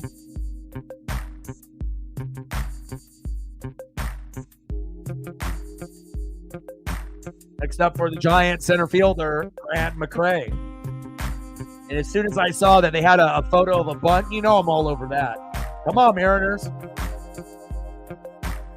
But the only problem is, on reviewing pitches and reviewing big plays, you have to have rules set, so that way you don't have a team abusing that rule, and you don't want to slow the game down, right? That's why we have the pitch calm and everything else, because you don't want games to be 3 hours to 4 hours anymore. They want games to be 2 hours and 30 minutes or less, so you don't want to have all these extra challenges and then the game ends up being 4 hours like it was before. I don't mind long baseball games, calling them or, being there in person, but, it definitely makes the game a little bit funner when we can get through a game within 2 hours and 30 minutes to 3 hours. And some games get over within 2 hours and 2 hours and 15 minutes if it's, a pitching duel or whatever the case may be. Top of the fifth, 3-0 Giants, 1-2 pitch to McCray. Popped up. Arozarena is there, back at the warning track, and he doesn't even catch it. What the fuck? Randy? And what a shitty throw going in to Rivas. What is up with Randy's effort there? Terrible. Come on, Randy. I know you're not the tallest guy, but ever since you got shit talked to in the Dodgers series, what's going on here? Where are you? What kind of shit effort is that? Terrible effort on trying to catch the ball. Terrible effort throwing it into play. What the fuck are you doing, Randy? I think we might have to bench Randy. I don't like that at all. I mean, if you're uninspired and you got the money already, and you're just going through the motions and you've given up on this team, let us know. Because, again, if that's the case, we were excited to have you. But, again, I don't put up with shit like that. The lack of effort to running to first, the lack of effort of trying to catch foul balls or pop-ups, or the lack of effort of throwing the ball into play. Show me some fucking effort. He's on my shit list now. Boo. And I like Randy. I like his good vibes. And, and we don't have Victor Robles right now, but what the hell was that? That is not good. Not good at all. If you've given up on the team, Randy, just tell me. We can put someone else out there in left field if we need to. We can always put Luke Raley over there, okay? And then we can move Justin Turner to first. We can move guys around, or we can just make you a DH, But even the hitting has not been very good for Randy as of late. Come on, Randy. Jesus Christ. Top of the fifth, 3-0 Giants. I mean, he's acting like this game is like a grapefruit league or a cactus league game with that type of effort. Golly. Terrible. Again, and we'll call out our own players. It's not like we're going to be blaming, just the opposing team or, and not giving them credit. We give credit where credit needs to be given, but we're going to call out anybody. We'll call out Giant players. We'll call out Mariner players. It don't matter if it ends up being one of my favorite players on the team. If they fuck up, they need to hear it. That was terrible. That was one of the worst effort plays I've seen all year. Come on, Randy. Christ. Is that how you play in Tampa Bay? Is that what they teach you? 3-2 pitch, 3 balls and 2 strikes to the former farm guy, Andrew Knapp. Little slow roller. Throw to first. 2 away. That was the right play. Knapp grounded out to the shortstop, McCray to third. Next up, shortstop, Tyler Fitzgerald. And if you really think about it, the Julio attempt, for the Lamont Wade Jr. home run, looks like he could have made the play. And then Randy on that last play looks like he could have made the play. It wasn't like so far away from him that he couldn't have made the play. And those ones always irk me the most when we end up, being down 3-0 in a game where maybe the score could have been 1-0 or 2-0 if we would have been able to prevent that. And I know, Julio has got the high ankle and he's just playing his first game in center, but still, it's not like it was 5 or 10 rows back or in the second or third deck and he had no chance. It barely went over the wall. Barely. Those are the ones that are hard to forgive.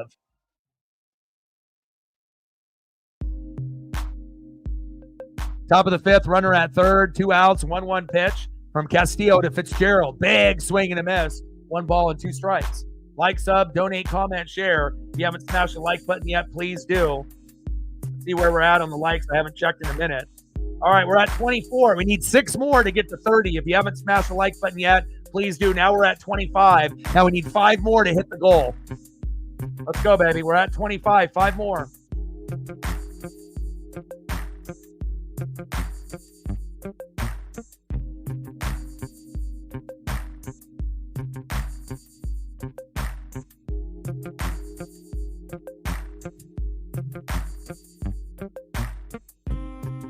Two pitch. Pitch is outside. 3 balls and 2 strikes.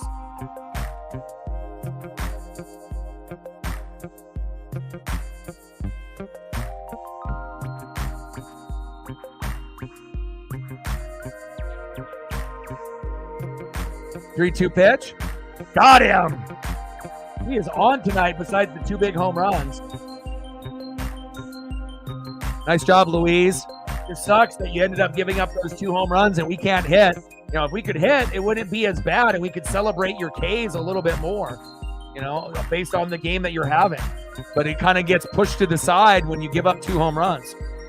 If you're just tuning in, top of the 1st, Lamont Wade Jr. homer to center right over Julio, 1-0 San Fran. And then in the top of the 4th, Michael Conforto homer to center, 419 feet with Ramos on board, 3-0 San Fran. Luis Castillo, 5 innings pitched, 4 hits, 3 earned runs, no walks, which is impressive, 8 Ks. But you had to give up the 2 home runs. That sucks. And then let's go to Birdsong. Let's see where he's at. We want to make sure we're giving proper love here. All right, Hayden. Let's see what you got going on. Man, you look young. All right, Hayden. Hayden's got 4 innings pitched, 1 hit, 0 earned runs, 4 walks, 5 Ks. So obviously he doesn't have the control, but he's still at 5 Ks, and they got a 3-0 lead. We just need to be able to take advantage of all those walks and those opportunities. Come on, Mariners. And I don't really like Luke Raley leading off in the 1. I think that was a mistake right there, but hopefully Dan Wilson will learn from that. But we don't have Victor Robles either. So we don't have JP. We don't have Victor Robles. Not saying that I would want Julio leading off, but you never know. I think I like Julio in the 4 or the 5 hole the best. But with Robles and JP still out, I don't know. Maybe putting Julio in the 1 in next game might be better for us. Just not sure if Luke at the 1 is the right person to have there. We're at 25, 75 to go. Let's go, baby.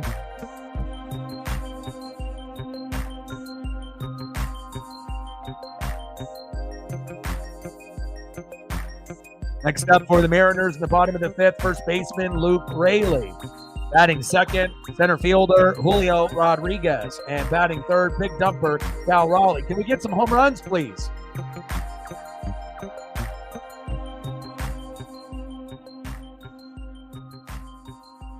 Wow, 80 pitches. His night is over.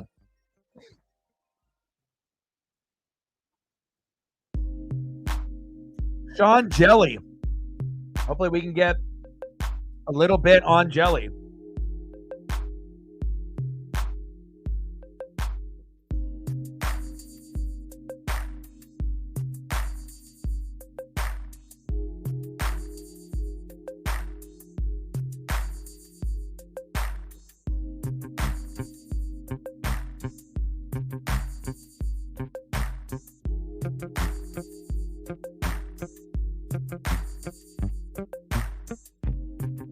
Luke, go! Let's go! There we go. Well, maybe Luke Raley leading off is good after all. There we go. Luke Raley with the solo jack. I was thinking maybe putting Luke lower in the lineup, but they said, hold on, O. I can do it. He said, give me one more at bat, O, and I got you. Back. Exit velo 109.3, 414 feet. Luke Raley, and we're right back in it, baby. There we go. Thank God. I didn't know if Luke had it in him in this game. That was a surprise, but I'll take it.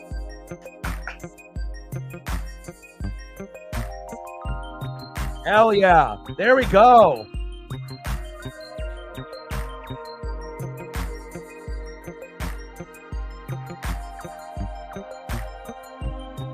Let's go, Julio. Keep the momentum going. That's the first home run. Now we need 2 more in this game, and I think, it could happen. Obviously, getting a 2-run blast, 3-run blast, or getting the mustard in the rye bread and getting a grand salami would be ideal, but if we can only get solo jack, so be it. Pitch on the corner to Julio, 1 ball and 2 strikes. I would love that. I would have loved if he would have gotten a bunt single at bat also. But obviously a home run does more damage on the scoreboard. But there we go. And the only reason Luke right now is leading off in the 1 hole because Victor Robles is hurt. If Victor Robles was not hurt, Luke would never be in the 1 hole. But at least he's making the time useful because we really desperately needed someone to do something. So let's go, Julio. Be smart here. 3-2 pitch from Jelly to Julio, and it's outside, baby. Uncle Mo. Hello, Uncle Mo. Okay. All right, we got the momentum. We got the Uncle Mo, baby. Nice job, Julio. You didn't strike out. I like that, baby. Let's go. Julio to first. Next up, big dumper, Cal Raleigh. This would be a great time to hit a 2-run blast to tie the game up. Sports gods, are you listening? A 3-3 game with momentum? Yes, please. Give me a little big dumper, baby.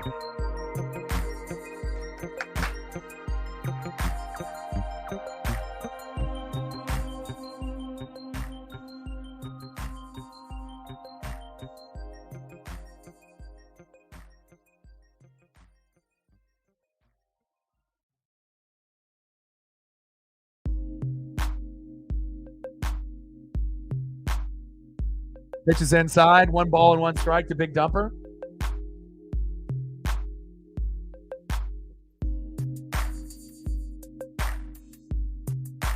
Come on, Cal. Go, baby. We need one of these, baby. We need one of these. 1-1 pitch. Dribbler towards first, foul. 1 ball and 2 strikes. Come on, big dumper. Bring us that electricity. Win it for Dan.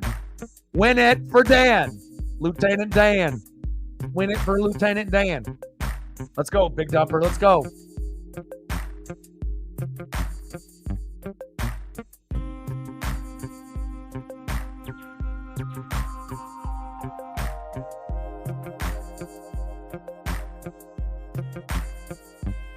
Come on, Cal. Freshly shaven, freshly squeezed. Pitch at the knees, 2 balls and 2 strikes. And we got Jelly in, so again, if we can start roughing up this bullpen, we can come back. But I'm just glad that we got that home run out of the way. We didn't get our first run in like the 8th or the 9th, because then we probably wouldn't come back. But now we only are down 2. If we can hold them to just 3, we're going to have a chance. Cal, back. Caught. 1 away.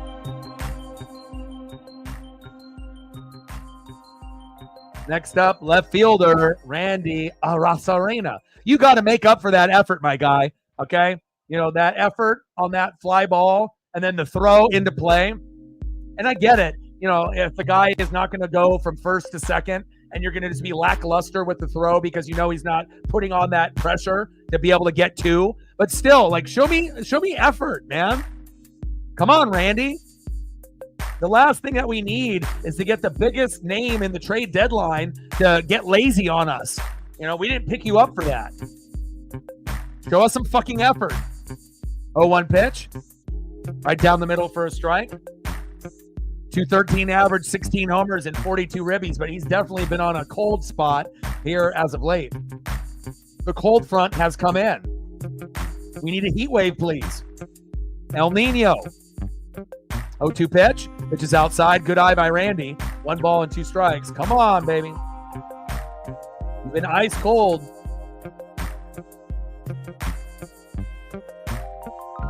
And that might be good for Outcast, but not for us. Strike 3 looking. Golly. 2 away. Down goes Randy.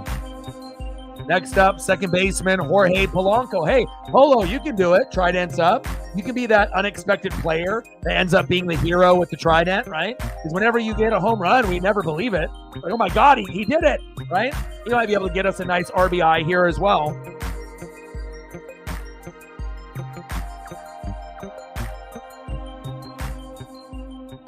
Yeah, but he was good in the World Baseball Classic, and he was a good player for the Rays. We just need him to be focused. Maybe all the losses have got to his head already. Bottom of the 5th, 3-1 Giants. Runner at first, 2 outs. 1-0 pitch from Jelly to Polanco. Victor Robles, J.P. Crawford, please come back.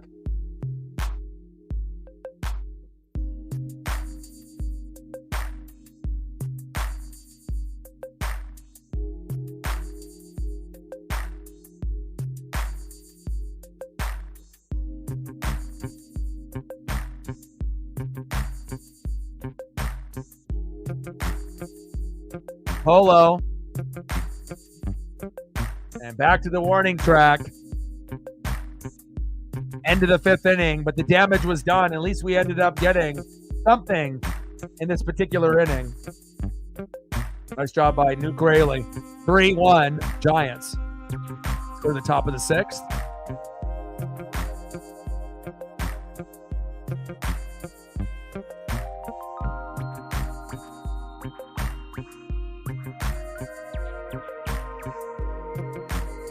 Next up, first baseman, Lamont Wade Jr. 1 for 2 with a run RBI. Obviously had that solo jack to get them on the board. Batting second, left fielder, Elliot Ramos. And batting third, DHing for the Giants, Michael Conforto. Come on, Dan. Something's got to give.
And like I mentioned multiple times on the stream, make sure you guys are taking care of your mental health. addiction, depression, anxiety. These are things that not only I've gone through, some of y'all are going through it now or have in the past. Make some minor adjustments to your daily routine. Exercise more. Eat healthier. Listen to music. Spend time with pets, family, and friends, and you'll come out the other side a little bit faster and win the day. Wade, line drive to Canzone, right behind him to the wall. And a sliding double for Lamont Wade Jr. Kind of a lackluster throw there by Dominic Canzone. Next up, left fielder Elliot Ramos. I mean, after, letting Scott Service go and, the hitting coach and getting Dan Wilson, I would hope that the players haven't given up on this season, even though the percentage of us making the wild card isn't good right now. But again, we need to have everyone playing hard, to be able to get back into the mix of things, especially if the Astros can hit a wall, if they have injuries or if they just go on a little bit of a losing streak, we can catch up. We have to give maximum effort. And if we don't, with all of our players, we're not going to make it. Even if we do give maximum effort, we still might not make it. So we'll see where it goes. But I hate guys that don't hustle. That's like my pet peeve, dude. I hate it. And I get it. It's 162 games. It's very demanding. Nice stop there by Cal Raleigh to smother that baseball into the dirt. Top of the sixth, 3-1 Giants. Runner at second with no outs. 1-2 count from Castillo to Ramos. Not Elliot Ramso. Come on, Mariners. Get your graphic team together. It's not Ramso, it's Ramos. My goodness. Everything going wrong for Seattle. They can't even get the name on the graphic correct. Golly, that guy's fired.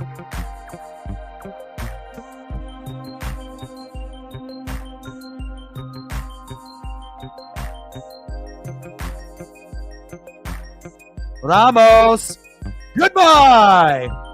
Wow. Upper Decker. 5-1 Giants. Golly. Luis Castillo giving up 3 home runs. He is our worst pitcher.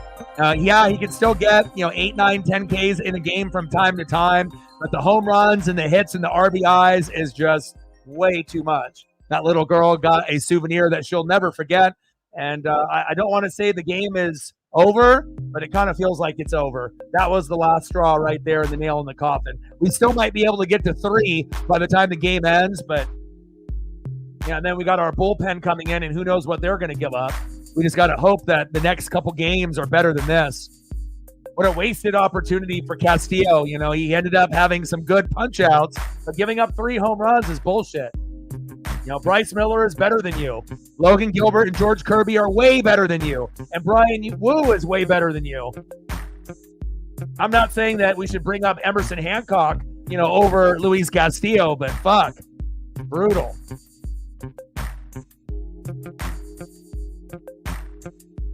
Ramos with that blast, 2-run blast. Next up is Michael Conforto. Pitches inside, 2 balls and 1 strike. And if we actually had a good bullpen, we could bring in Matt Brash right now before that home run was even given up.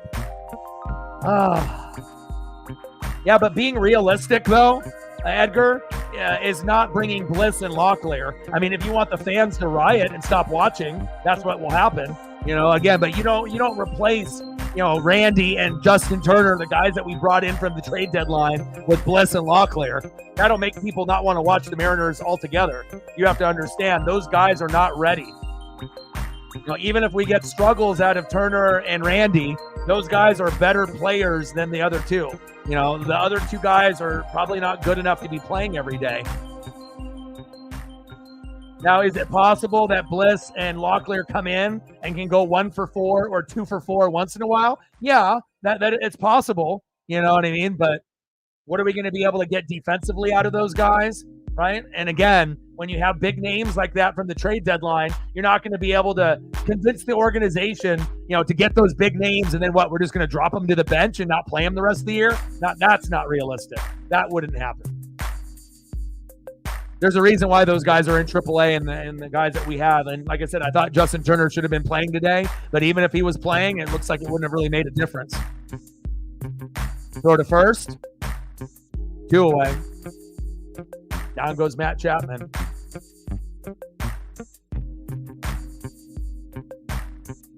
Next up, 0 for 2 right fielder, Mike Yastrzemski. And even though Randy had that kind of piss poor effort, he still deserves to start in left field. He's our best option at that position. So, and I like Turner. You know, I think Turner can actually hit and he can play first base well. I don't give a shit if he's 39. He's going to be more consistent than guys like Mitch Haniger. Even though Haniger has been decent in the last couple weeks. But again, Mitch can't really play right field as an everyday player anymore. He's got to be a guy that is like a DH guy or, a guy that's like a platoon guy here and there. Oh, fucking A, man. 5-1 Giants, top of the 6th, 2 out.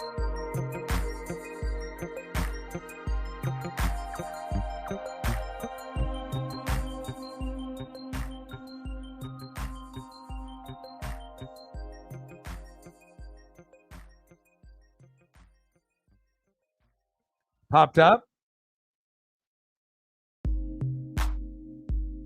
Nice defense by Rojas. That's the effort that we're looking for.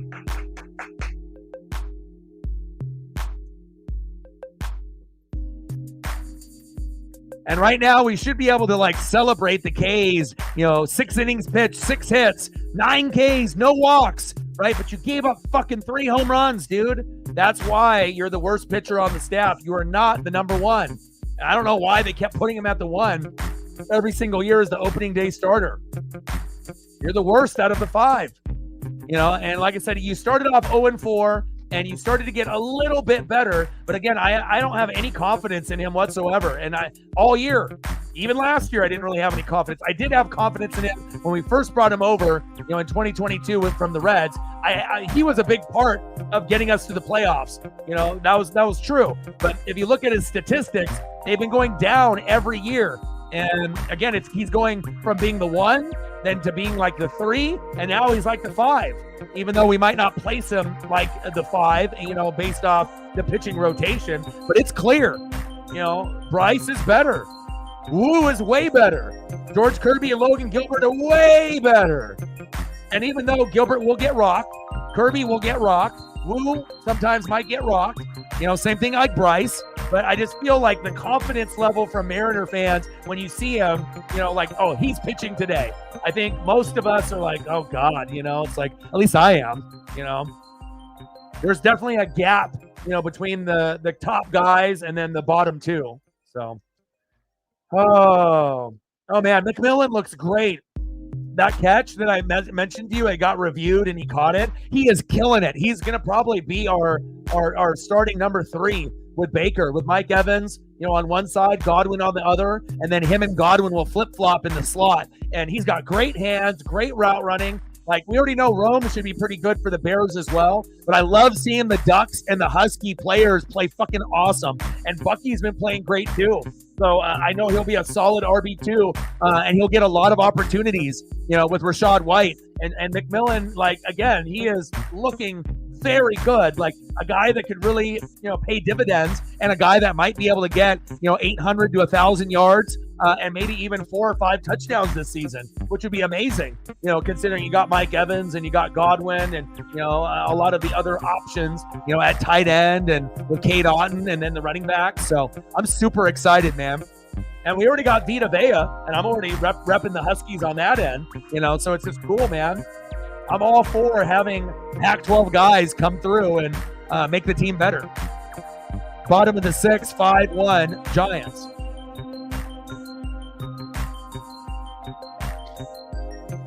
I think he was a higher ranked prospect as well, but then obviously he got hurt, and then Rome ended up being the 1 and building a little bit more rapport with Michael Penix Jr. But with McMillan, even though he might be like a second option or a third option, on that team, he shows that, if you put me in the slot or you put me on the outside, even if I'm wide receiver 3, maybe he doesn't get doubles, right? Mike Evans is getting doubled. Godwin's getting doubled. Big swing and a miss for Haniger, 1 away. And if he can have one-on-one coverage, I think it's going to be hard for people to match up with him, especially if he's going against the nickel corner. He'll torch that guy. All right, we got Justin Turner in the game, baby. My wish is finally granted here. Go, JT.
Three-one pitch to JT. Big swing and a miss. 3 balls and 2 strikes.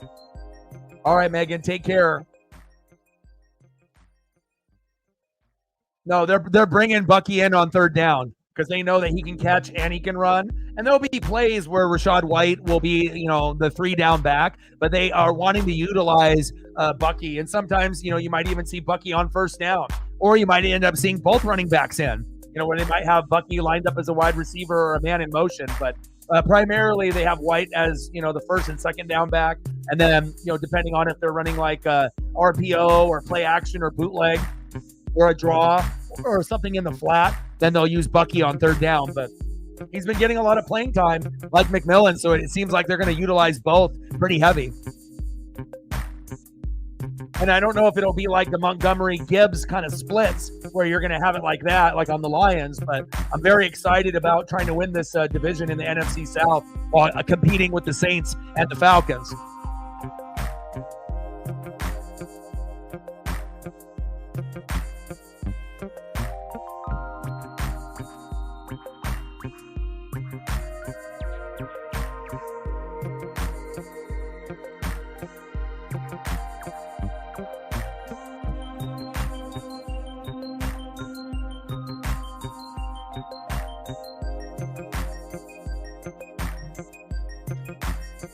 One-0 pitch. Pitches outside. 2 balls and no strikes to Hollywood Josh Rojas. Now they got Rogers in for Jelly. 226 average. 7 homers and 24 ribbies. Pitch right down the middle for a strike. 2 balls and 1 strike.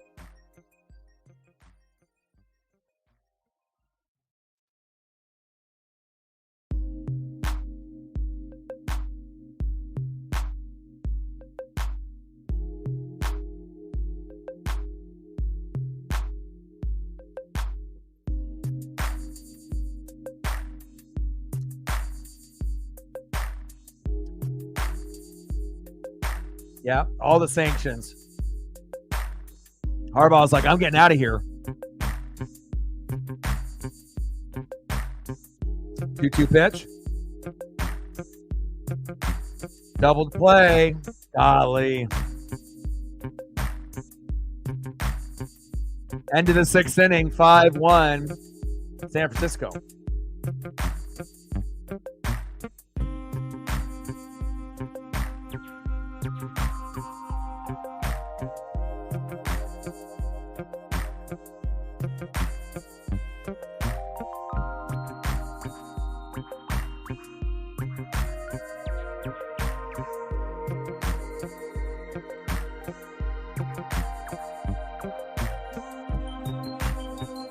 All right, let's go to the top of the 7th, see who's up next here for the Giants. Next up for San Francisco, second baseman, 0 for 2 with a K, Taro Estrada. Batting second, center fielder, 1 for 2 with a K, Grant McCray, dropping the bunt. Hopefully the Mariners will do the same.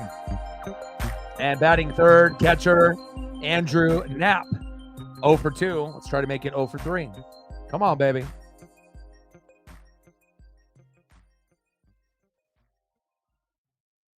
And are we going to be bringing in? We got to be bringing in another pitcher. You can't have Castillo still pitching. He's already had 100 pitches. He's already given up 3 home runs. Brutal.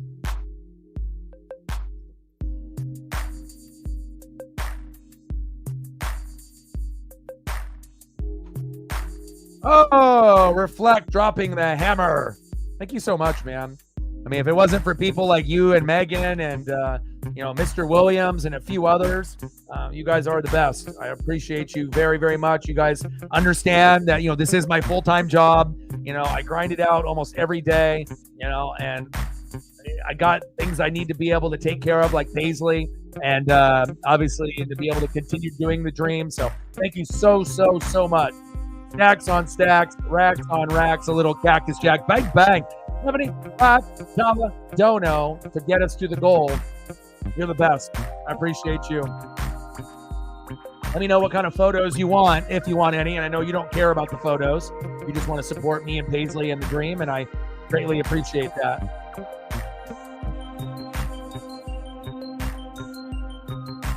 Now we got Troy Taylor coming in, which I do like. I like this guy. This guy has 97 to 100 mile an hour heat.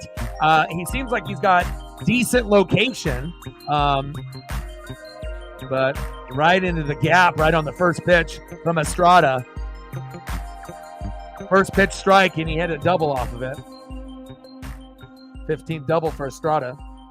But I do like what we're getting, from this particular bullpen addition. I mean, obviously you don't want to give up a double right out of the gates there, but I do like Taylor, until he keeps fucking up, and then we will be like, well, maybe we need to get someone else. Absolutely. I mean, someone's got to be positive. Every single other Seattle Mariner content creator is like, if you think I'm negative, they're a billion times more negative than me. I feel like I'm the most positive out of them all. And I'm not biased on anything, whether it be basketball, baseball, football, hockey, NASCAR, we all have our favorites, right? But again, I feel like we give more love and appreciation to the other team and the other team's players than any other channel that's on YouTube, that covers sports and wrestling. So again, I'm going to go over the benefits of mental health, the benefits of cats and dogs and kittens and pups for our mental health. I'm going to make sure I help as many people as I can. And we're going to have a great time representing the teams that we do represent here in the Pacific Northwest and beyond. Nice hustle there by Cal Raleigh. And we got a good community here. We don't put up with the bullshit like all the other channels do. We don't put up with it, And again, I want to make sure that we have the right people in the room that we can, enjoy our time here, every 2 to 3 hours each day. So Andrew Knapp, and obviously McCray, with the bunting photo, and lo and behold, he's trying to do the bunt. It's like that ESP. Let's see what Andrew Knapp can do. Pitches inside, 1 ball and 1 strike. Oh, no. 2, no balls, 2 strikes. He went around. 0-2 count. We'll take that.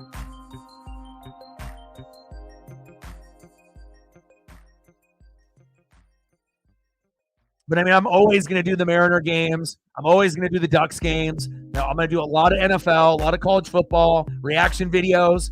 There might be less of them this year, but again, I'm going to make sure the thumbnails are better for those so we can get more views. I'll have my own image on it on the left, and then we'll have little graphics like arrows and other things, and a little highlighted wording on it like I normally do at the bottom for the live play-by-play and reaction. So I know the views will be up on those, and then hopefully we'll end up gaining a few hundred or 1,000 subs during football season, when I end up doing that. And again, we'll sprinkle in some college live streams as well. And then once we get further along with football, then we'll be sprinkling in some Seattle Kraken, and the NHL. So again, we're going to be very, very busy. I'm very excited to see, what is to come, for the Pacific Northwest, as well as all of the teams that we root for in this room. So not just my teams, but also your guys' teams. Lauren in the building. What's good?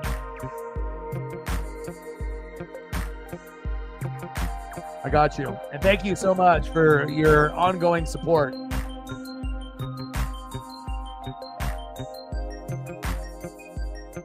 Lauren in the building. What's good?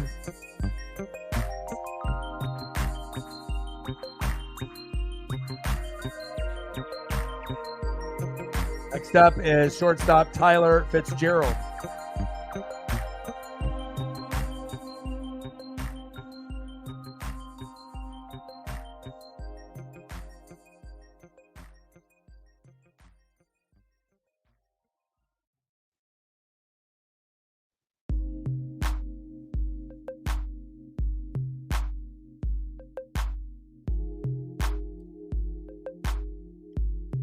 I think we did Poncho months and months and months ago last season.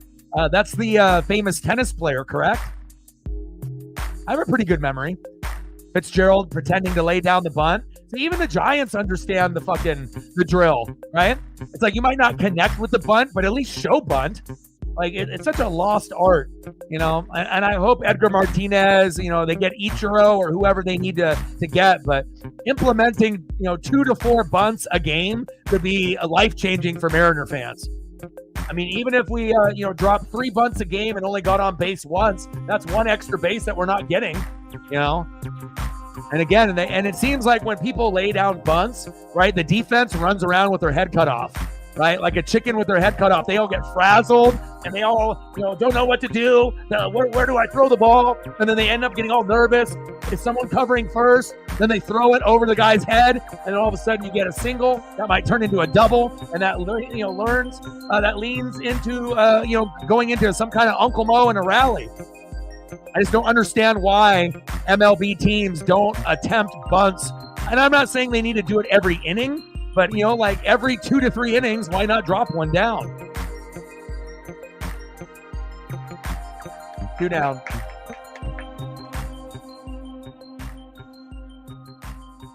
Wow. Self-taught? That's incredible. I might have to read a little bit up on him. Fitzgerald, see ya later. Next up is Lamont Wade Jr.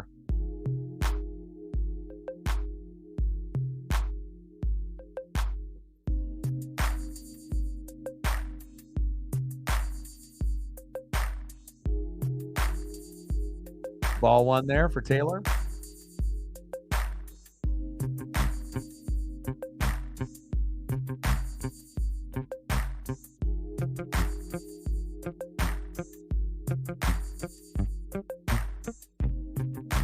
Two balls and no strikes to Lamont Wade Jr.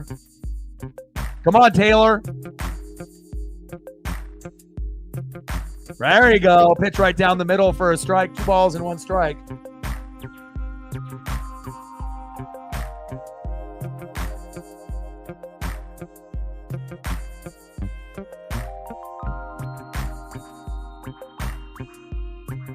Runner goes. Cal? And he goes back. Runner got scared.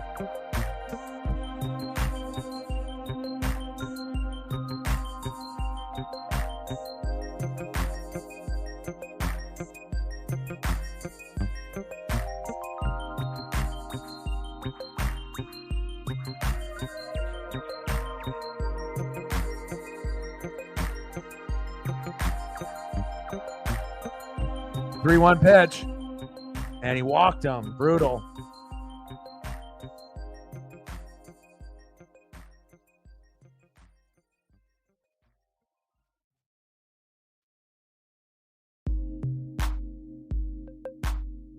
Bases loaded with 2 outs. Come on, Troy.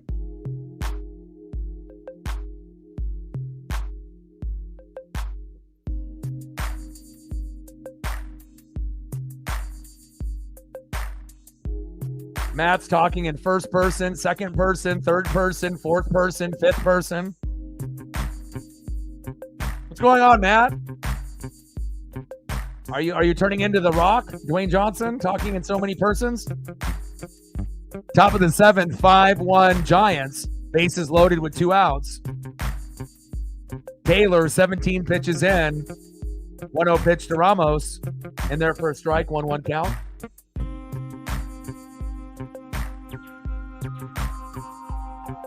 Bye, Todd.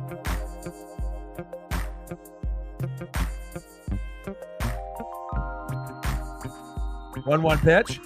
Pitch is outside. 2 balls and 1 strike.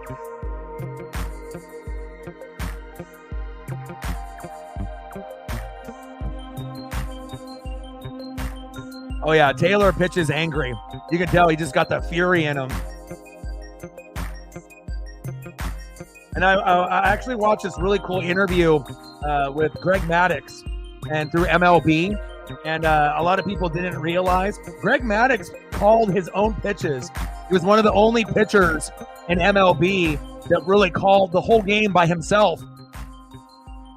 There we go. There we go. Nice punch out.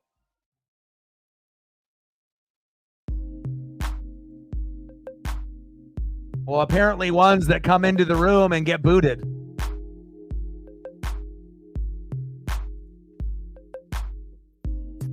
Let's go.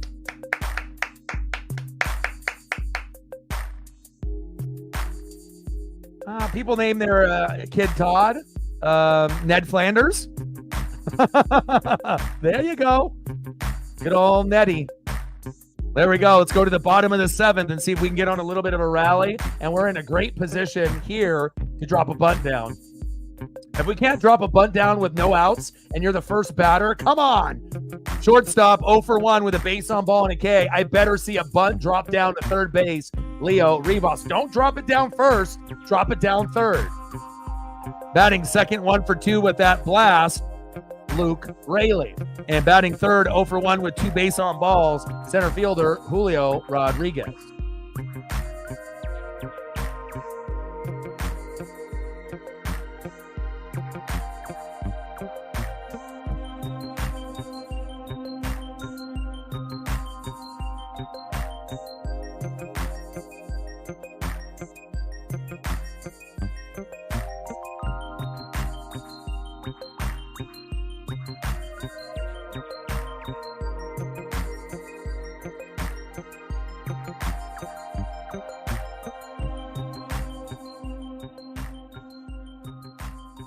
There he is.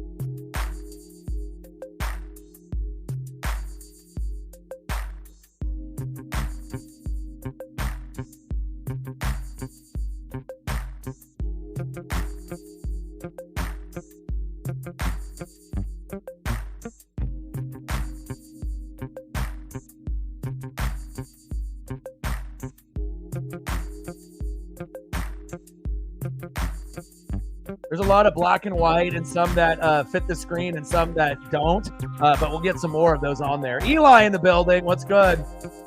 My guy, $15 holla. Appreciate you. Stacks on stacks, racks on racks, little cactus jack, bang, bang. I'll get some more poncho. Obviously for Reflect, Eli, you got a particular player that you want to be able to see, let me know, and I got you. Appreciate you, Eli. Trident's up. Well, the thing is, if people actually worked on bunting, like every day, instead of just going to BP and just trying to hit a home run every time, like I think every single team would be much, much better, hitting overall. And bunting is hard.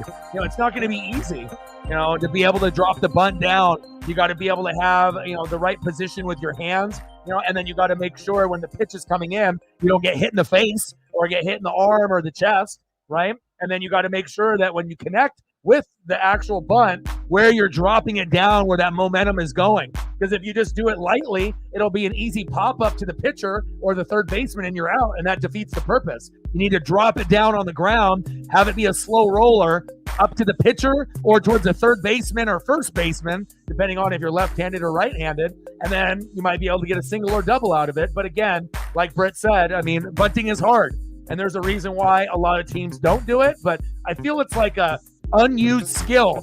Like if they actually tried coaching it up and we saw teams do it, 2 to 4 times every single game, I think the scores in baseball would be higher. There would be more strategy involved. Like, you don't really see guys stealing home, and bunting, and obviously we have no more shifting, so you have to be able to work with your strengths and weaknesses. But I feel that's like one element of baseball that is not being used anymore. And I feel that if they have teams that start, primarily making a focus of it, that it could really improve a team, especially if they're hurting, like the Mariners, being 30 out of 30 and hitting. It can't hurt, to be able to teach the guys how to bunt properly with like Ichiro or whoever, and then instead of going for 0 for 4, or 0 for 5, maybe you can go 1 for 4 or 2 for 4. You might be able to get a bunt single, on one of your at-bats instead of just striking out 4 or 5 times. 2-2 pitch to Leo Rivas. Pitch is low and into the dirt. 3 balls and 2 strikes.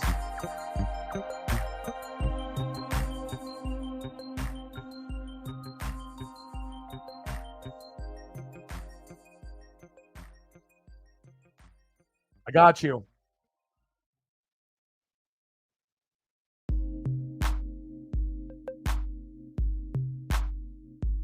Big swing and a miss. Nice punch out.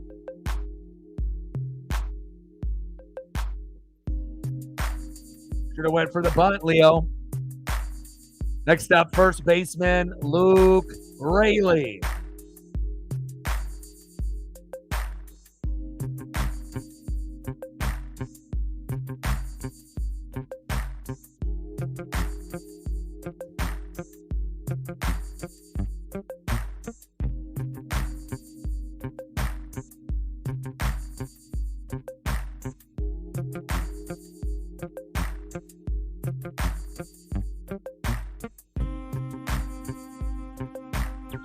Reflect with a tenor.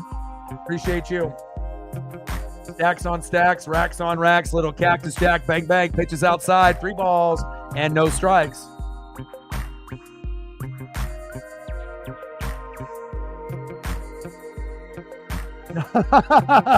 Yeah, I don't know. Maybe. You never know. And that is a walk.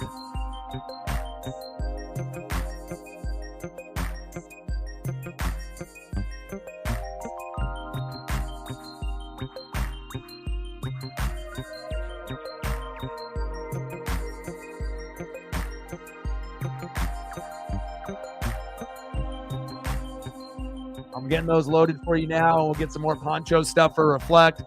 Next up is Julio. Oh, it's a balk? There we go.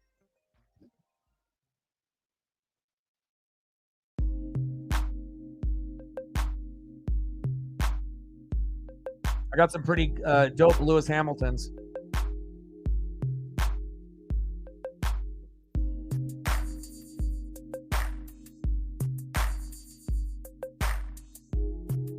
First pitch to Julio for a strike, 0-1 count.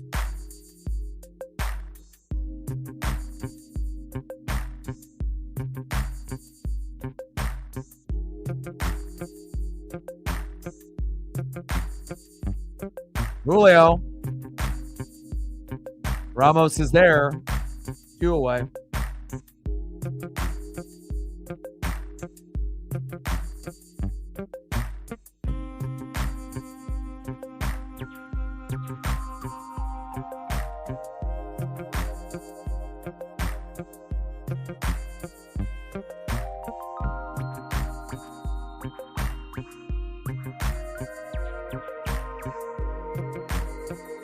Next up is big dumper, Cal Raleigh.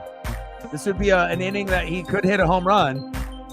7th, 8th, and 9th are normally our best, innings for the Seattle Mariners, typically because we can't hit starting pitching, and then usually we have bullpen guys in the 7th, 8th, and 9th, and we typically can start raking a little in those particular innings. 1-0 pitch low at the knees into the dirt, 2-0 count.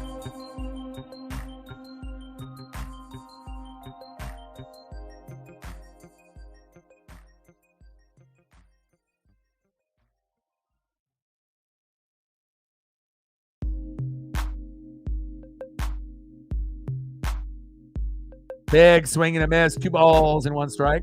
Stromile Swift. Man, when you bring up names like that, I'm thinking of like Big Country Brian Reeves and Sharif Abdul-Rahim. Man, Vancouver Grizzlies. 2-1 pitch. Into the dirt. 3 balls and 1 strike. I could name off random players for days. Wrestlers, baseball, basketball, football, hockey. That's just what us dudes do, you know? And it's not only us. It's like professional players do it as well. Random bros across the world. You know, we can entertain ourselves by just name-dropping random basketball, baseball, football, hockey players back from our childhood. 3-1 pitch on the corner, and that is a walk. But also, too, I'm insane, and I collected a crazy amount of baseball, basketball, football, hockey cards. You know, and I would always look at the stats on the back, and you know, I got like a crazy-ass memory from a lot of those the magazine articles that I read, and a lot of the baseball, basketball, football, hockey cards that I collected. There are a couple Lewis Hamiltons here for Eli as we're going to a mound visit there by the manager. Fire.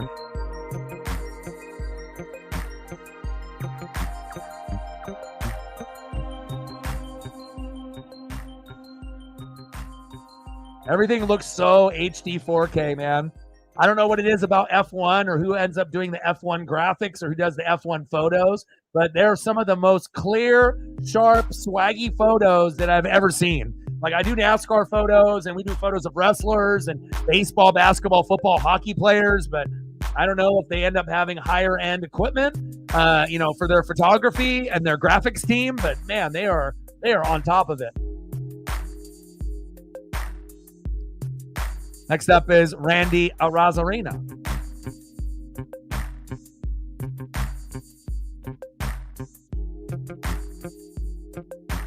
Runners at first and second with 2 outs. 1-0 pitch.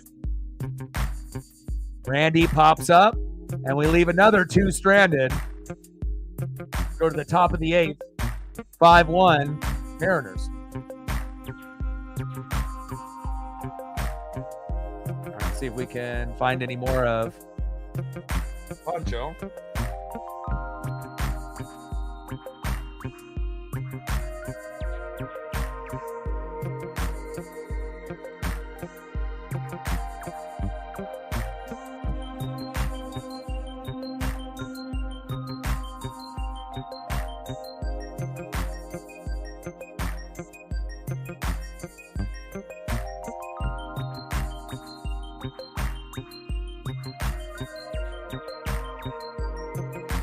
Anything else that you want to be able to see reflect besides Poncho?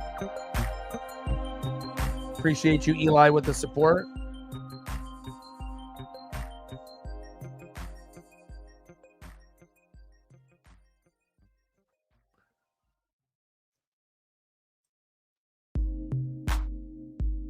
Once we got an action shot, and obviously playing back in the 50s and the 60s, you know, some of the photos are going to be, a majority of them will be in black and white, right? So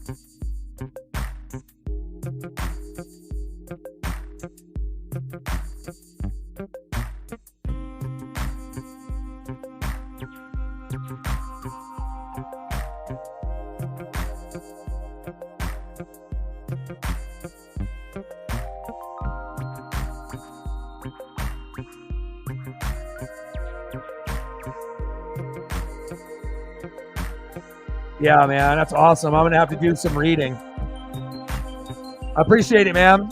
If we just had more people like you and Reflect and Megan and the others, you know, then obviously things could be a little bit, you know, better, you know, overall. But again, we really appreciate the people that go out of their way to make sure that, you know, I got food on the table and then I can take care of Paisley, you know, especially with the latest vet visit that we had to go to. But she's healing up pretty nicely. I'm still walking her with the cone on her head.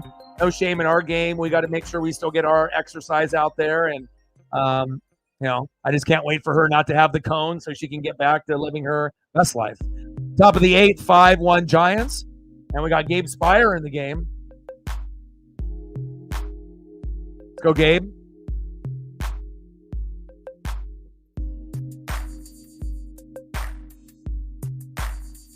3-0 count. Come on, Gabe.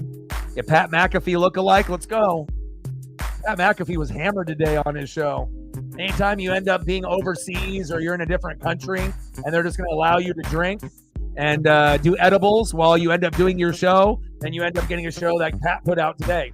So he was definitely slurring his words, and supposedly he did a 100-milligram edible on the plane, and then obviously it kicked in, and then they were drinking heavy on the show. But I guess if that's, as long as you can handle your liquor and your beer. Popped up. 1 away. Pedro in the building. What's good?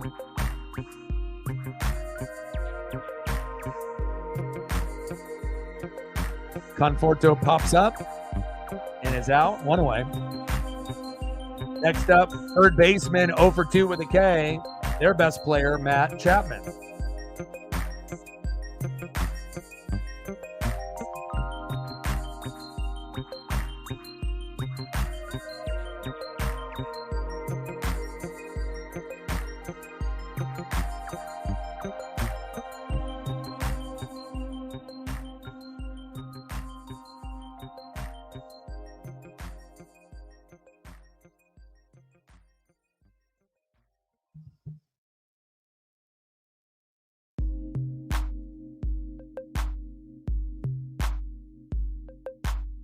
One pitch from Spire to Chapman. Finally gets a strike. 1 ball and 2 strikes. And hopefully we play better in games 2 and 3.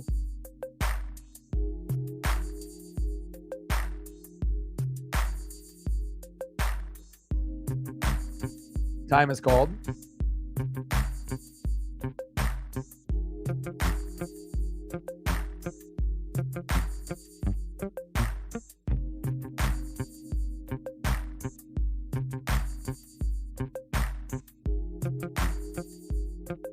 Pitches inside. 2 balls and 2 strikes.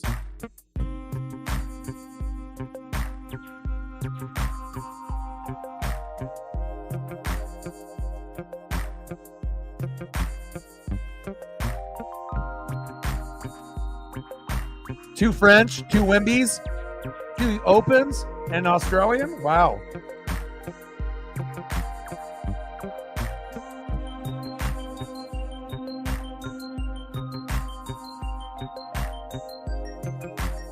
Three-two pitch from Spire to Chapman. Got him. 2 down. Nice job, Pat. Nice job, McAfee.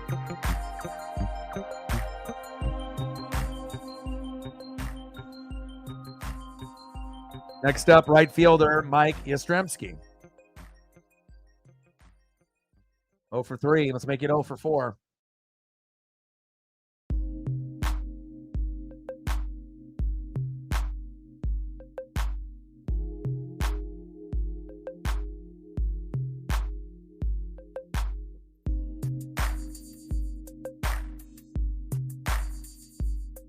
First pitch is outside, 1-0 count, or 2-0 count now.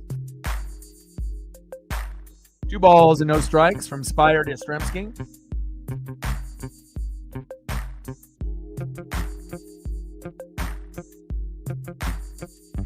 That one chopped behind the plate, foul. 2 balls and 1 strike.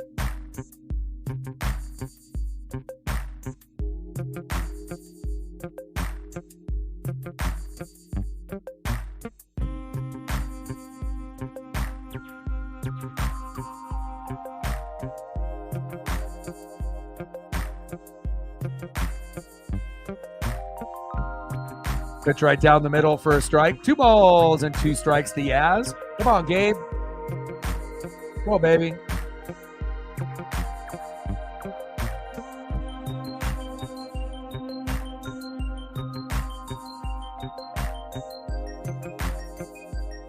unless we can get the Astros, on a little bit of a losing streak, that could also happen as well. They just need to hit the wall like we did. And they haven't, they hit the wall early in the season, but then after the All-Star break, they got really hot. Big swing and a miss. Got him. Nice job, Gabe.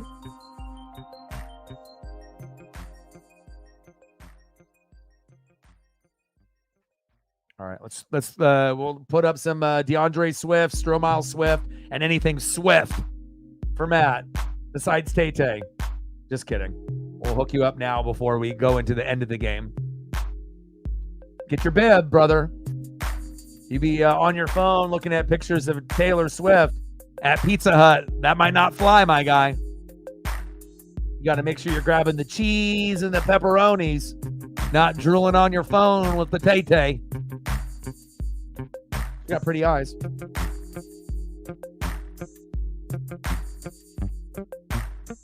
But just not for me. All right, let's see who's up next here for the Seattle Mariners. Got 2 innings left. Next up for the Mariners, 0 for 2 with a base on ball and a K, second baseman Jorge Polanco. Batting second, 1 for 3 with a K, DHing for Seattle, Mitch Haniger. And batting third would have been Dominic Canzone, but now is Justin Turner. Let's go, JT.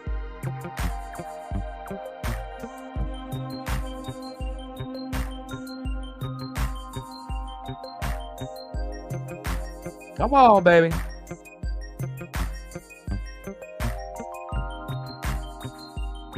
Yes, thank you so much. I appreciate you. Live closer. Live closer.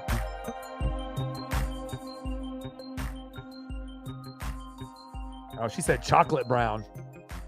Getting all specific. Well, we got to be able to give Matt something. We go through the rotation of Anson and Glenn and Stefan a lot.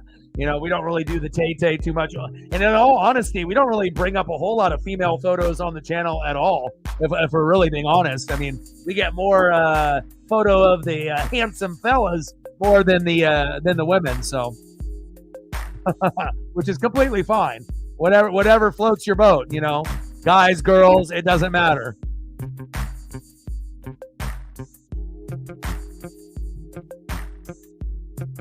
Oh, look at that wicked pitch by Tyler Rogers. My God. How are you supposed to hit that? That sidearm throw is crazy. My God. Polo. Hopefully he can even see this baseball. That was a wicked sidearm.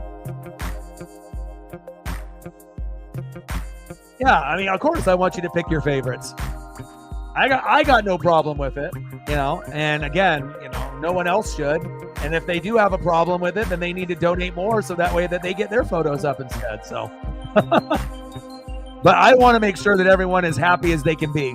And if those are the things that make you excited and happy, then I'm definitely willing to cater to those people. So it doesn't bother me one bit. Just the fact that I know that I can put a smile on someone's face that might not be, in the same room with me and make their day a little bit better, regardless of what it is.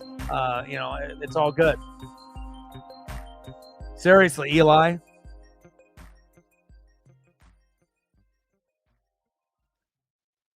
Rogers is throwing the baseball how I used to play wall ball against kids in the 1st and 4th grade, where I would do skimmers and my knuckles would be bleeding after recess.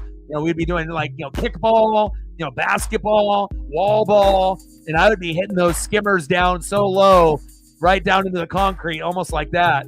Wow, line drive, throw to first, high throw, safe.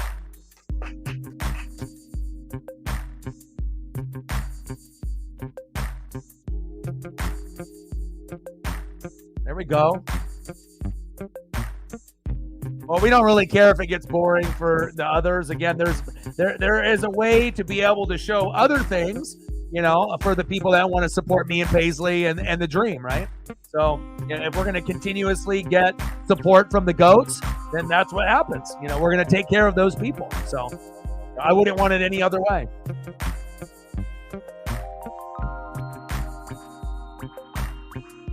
Wow, that pitch. This guy, Rogers, with his arm movement is ridiculous. Bottom of the eighth, 5-1 San Francisco. I'm used to seeing pitchers in the 70s, 80s, and 90s pitch like this, but not really so much in 2024. And usually it is a bullpen guy that comes in that pitches like this, but man, how are you supposed to hit this?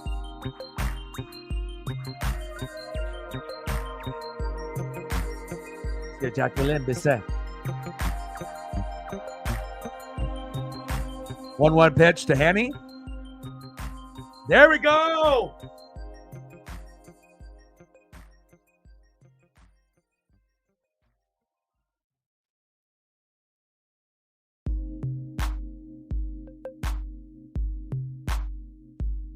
Go, Hanny. Making the most of you being in the DH spot over Turner. Nice job. There we go, baby. Nice job.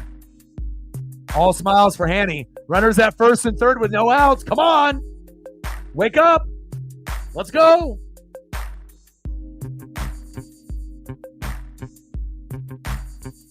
Next up, first baseman, Justin Turner. Come on, JT.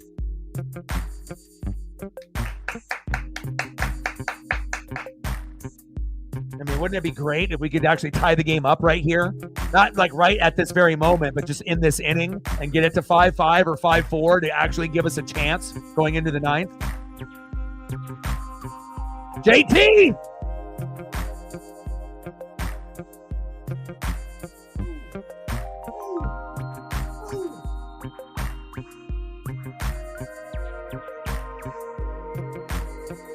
Let's go! Hell yeah! 5-2, baby. Runners at first and second. That's what happens when you get multiple guys, hit after hit after hit. And that's one thing the Mariners have a very hard thing on their hands to be able to correct. But it's very rare where we can get 2 hits or 3 hits in a row. I mean, it shouldn't be that difficult, but there we go, JT. And I had a feeling, that's kind of why I wanted him to play, because I kind of felt that, not a home run, but maybe RBI or a couple hits could happen. And he didn't start, but he is finishing the game. Nice job, JT. RBI, 5-2 with runners at first and second with no outs. Next up is Hollywood Josh Rojas. Now, wouldn't it be just lovely if we got another hit? Go, baby! Woo, woo, woo!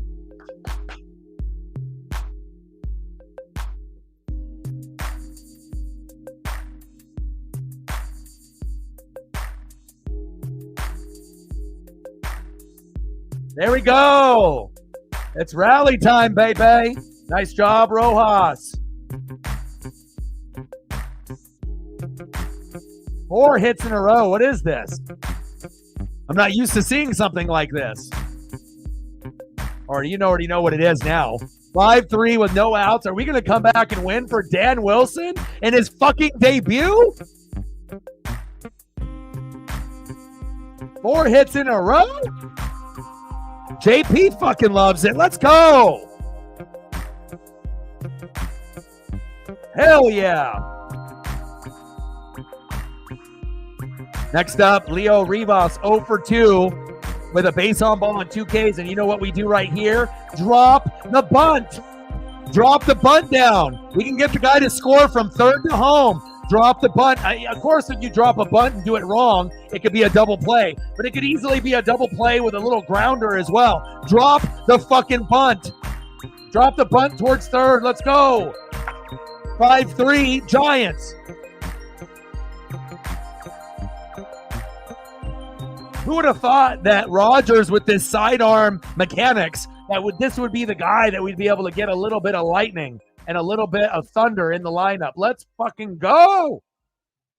Hell yeah. Drop the bunt down, damn it. 1-1 count. This would be a great opportunity. If you're the first person up, drop the bunt. If you got guys at first and third with no outs, drop the bunt.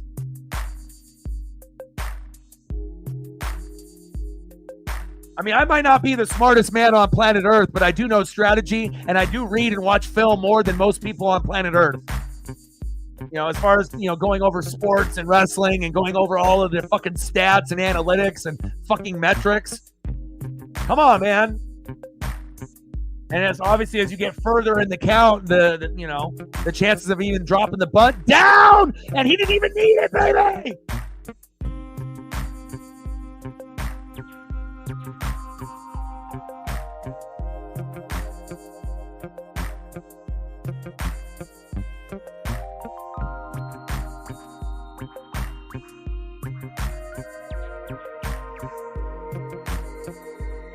Let's go, baby. We haven't seen this all season. And even though you didn't drop the bunt, you got a good follow-through swing right there. Nice job, Leo Rivas. 5-4. Runners at first and second with fucking no outs.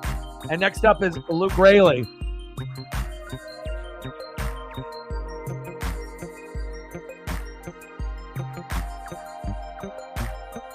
At least it wasn't for an out. Come on, baby. Let's go. Are we going to win for Dan Wilson today?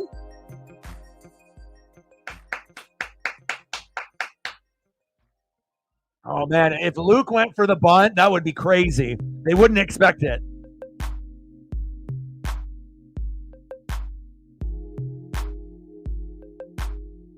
Luke. Slow roller blooper. Yes. Let's go. Let's go.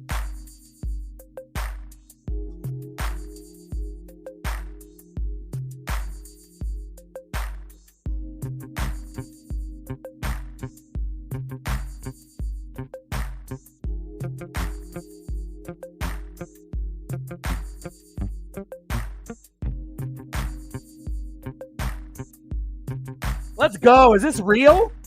Is this real? 5-5. Let's go. This is one of the best rallies that we've had all year.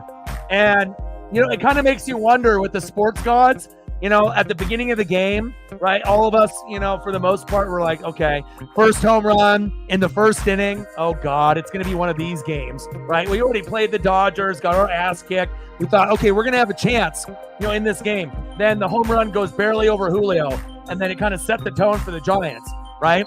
And then you're like, okay, well, hopefully it doesn't happen again. And then a little bit later in the fourth, Conforto homered. Then it was 3-0. Then it kind of started to feel like this game is already kind of not fully over, but it's getting out of hand, right? Then we ended up getting the Luke Raley homer to get on the board in the fifth, 3-1. Then we felt pretty good.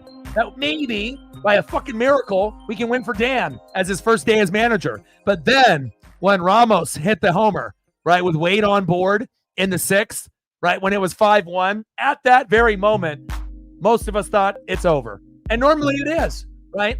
But to be able to go against a sidearm thrower like that and to be able to have that many hits in a row, I don't know if I've seen anything like that in a while, okay?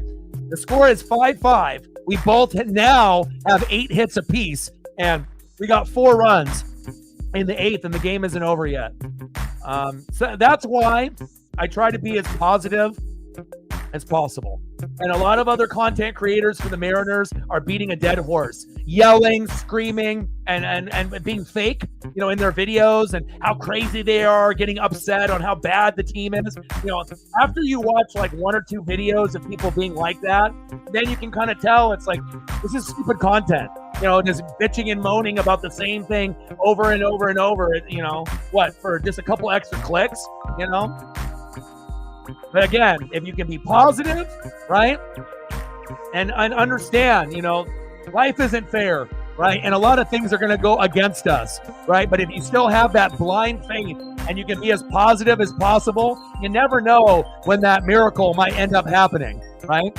Now we're in the bottom of the 8th, 5-5, Giants and Mariners, runners at first and second with no outs, and we've been able to get all of these runs with fucking no outs. Incredible. Julio, let's go. And again, there's not going to be any other Seattle Mariner content creator that's going to be doing like literally every game like me. So this is going to be the number one spot, the number one destination for live play-by-play and reactions for the Seattle Mariners, not only now, but years moving forward, period. 1-1 pitch to Julio, right down the middle for a strike, 1 ball and 2 strikes. Come on, Julio. Let's not end the rally here. Come on, baby. You want to be a hero? You want to live up to that big extension? Hello, Trident's up. Let's go, baby. Big swing and a miss. Down goes Julio, getting greedy. Come on, Julio. We don't mind you striking out, but don't swing at garbage, inside or outside. Come on, J-Rod.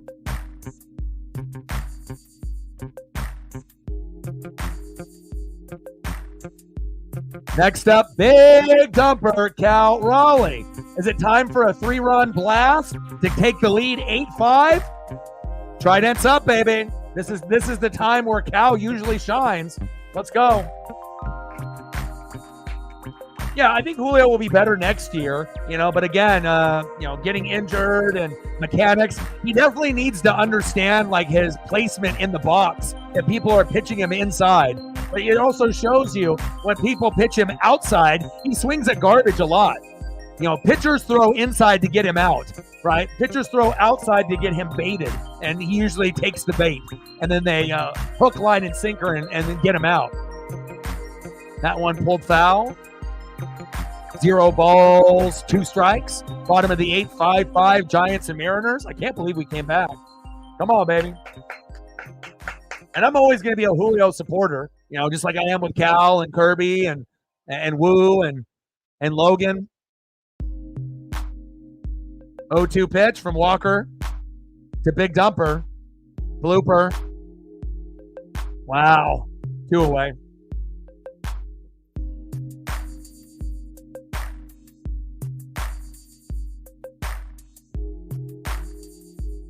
Next up, left fielder Randy Arozarena. You want to make up for that lazy effort in left field, right? Where that ball went over your head and then you had that lazy throw into the infield. You make up for it here, not with a home run, but with a nice RBI to get us a 6-5 lead. Come on, Randy. Pitch right down the middle for a strike. 0 for 4. Come on, Randy.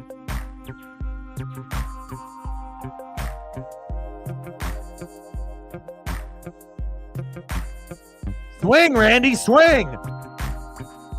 He's the guy that strikes out the most without swinging on the team, and that's very clear. We've seen a lot of times where, he just stands there. Victor Robles sometimes will just stand there when he's not even ready, and then he'll take a strike sometimes, or he just kind of stares at the pitcher and, and just kind of acts like, oh, that's not a big deal type of thing. But honestly, right now, we probably would be better off Randy getting hit by a pitch, or getting a walk here, because it just seems like he's been, kind of out of it in the last couple weeks. I don't want him to get hurt, but hey, getting a little plunked on the butt cheek or on the shoulder might be good. And there down goes Randy again. Fucking A, dude. Boo. But at least we ended up getting, a lot of those clutch hits back to back to back to back to back to be able to get it. Because even if we got it to 5-4, we might not win this game and get another one in the 9th. But to be able to tie it up 5-5, we got all the momentum. And if we end up, going 1-2-3 and we go to the bottom, we still have a good chance to win this 6-5 in the 9th or maybe in the 10th. So, oh, man.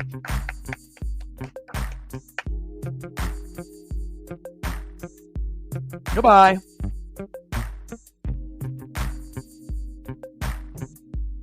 Let's go, baby. Let's see who's up here next for the Giants.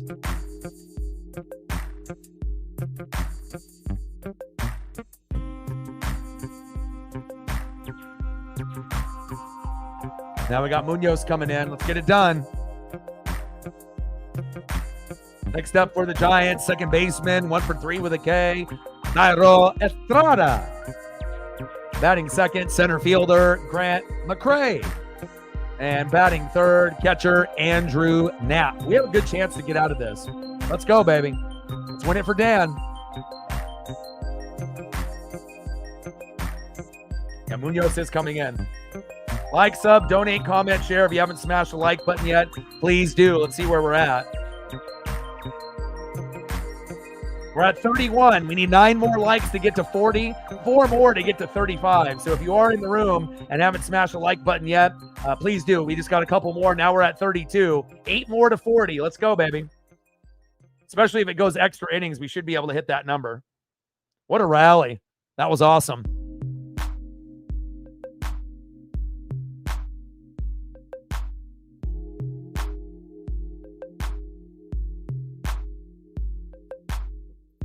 Six fucking consecutive base hits. Are you kidding me? Maurice loves it. I'm not sure if we've had 6 hits all year in a row. That might be the first time that we've done that all year.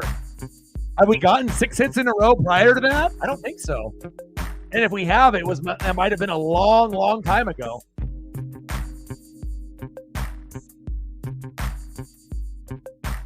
It's our boy, Andres Munoz.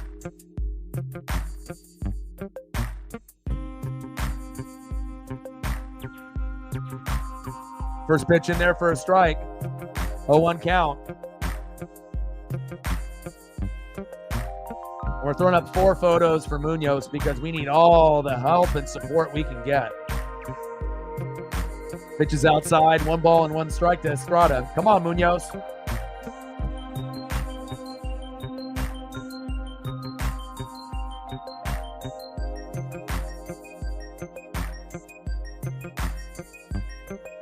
Big swing and a miss.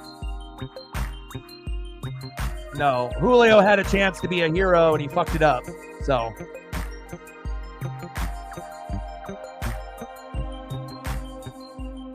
One-two pitch. Pitches outside. 2 balls and 2 strikes.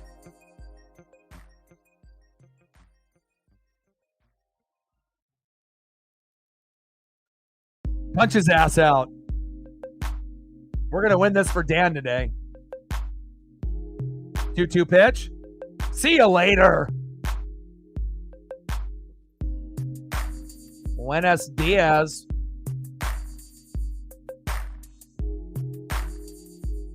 Yes, sir. 1 away. Got him.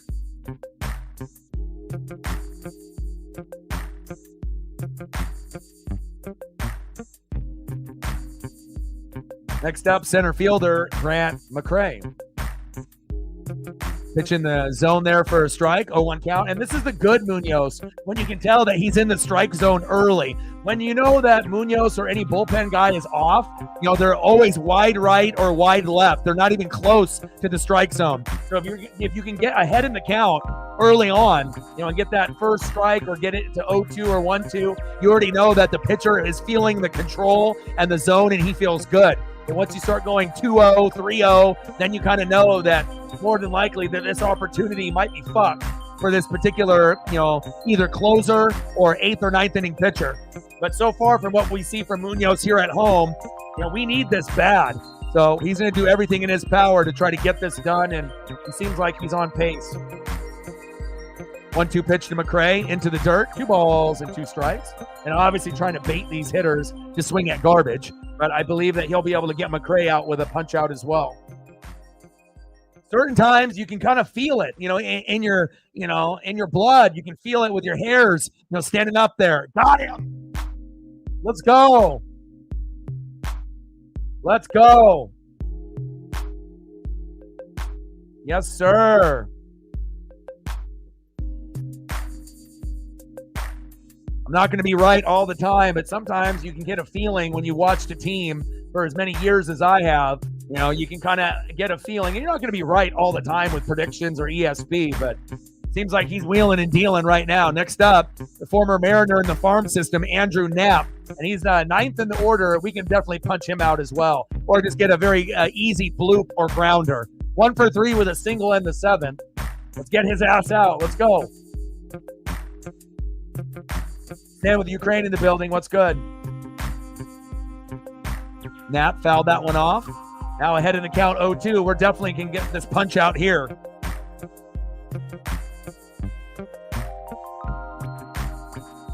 And this is the good Munoz. This is the Munoz that we expect every time he comes out there, in the 9th or even in the 8th to try to get a 5-out save. We expect electric, just electric stuff. Let's go. Let's go. Uncle Mo, baby. You know what Andres Munoz is? He's fucking money. At least he is for today, baby. Nice job, Munoz. Got him. Let's try to win this game now here in the bottom of the ninth. Let's go. We got all the momentum. Let's get it, baby. Let's see who's up now to be the hero for the Seattle Mariners. Let's win this one for Dan, baby. Hell, if I put Dan Wilson on the fucking thumb, we better win. I could have put any fucking player on there, but it's not normal that you end up firing your manager after 9-10 years. So, again, and luckily enough, I was able to find a photo where it actually worked. Let's win this for fucking Dan. Let's get a good rally started. Let's go. Let's go. Next up for the Mariners. In the bottom of the ninth. 1 for 3 with a run and a base on ball and a K. It's Polo, Jorge Polanco. Batting second, one of the unsung heroes in the last 2 weeks. 2 for 4 with a run and a K in the DH spot, Mitch Haniger. Let's go, Hanny. And batting third, 1 for 1 with a run, RBI, and a base on ball. He can play DH or first base. It's JT, Justin Turner. Let's go, Polo. Let's go, Hanny. Let's go, JT. Let's get it. Let's get it. What a comeback. If we end up coming back and winning this game, it will be one of the biggest comebacks that we've had in 2024. And if you really think about it, this might be the springboard game that gets us on a good rally, the rest of the season. This game, playing the Giants a few more, then going with the Tampa Bay Rays and the Angels. This comeback victory could be the springboard win that this team needs, and we hopefully get some Astro losses along the way to kind of get back into the mix of things. Let's go.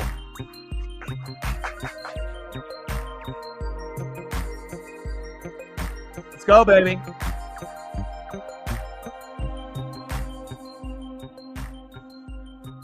The firing was the correct thing to do. Again, we needed a change. And again, waiting to the end of the season would have been, too late. So at least now, we might still not make the playoffs, statistically speaking, but at least that, we moved on. And I feel like the fan base is happy for the most part. But again, we still need Dipoto to get it out of there as well. First pitch to Polo. Low at the knees, 1-0 count, 1 ball and no strikes, 1 for 3 with a single walk and a run.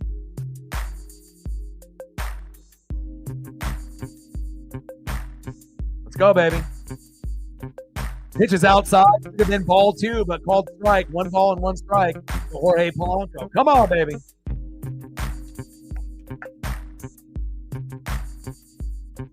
Let's go. 1-1 pitch from Walker to Polo, almost hit him. 2 balls and 1 strike. And if we drop the bunt down, get hit by a pitch, get a walk or 2, we might be able to just, automatically win the game depending on where things go. Don't swing at garbage, baby. Edgar looking on. 2-1 pitch. Pitch is outside. Are you kidding me? It should be 3-1 right now. How the hell is it 2-2? What the fuck was that? Boo! Now Polo's going to strike out with it being 2-2 instead of 3-1. Bullshit.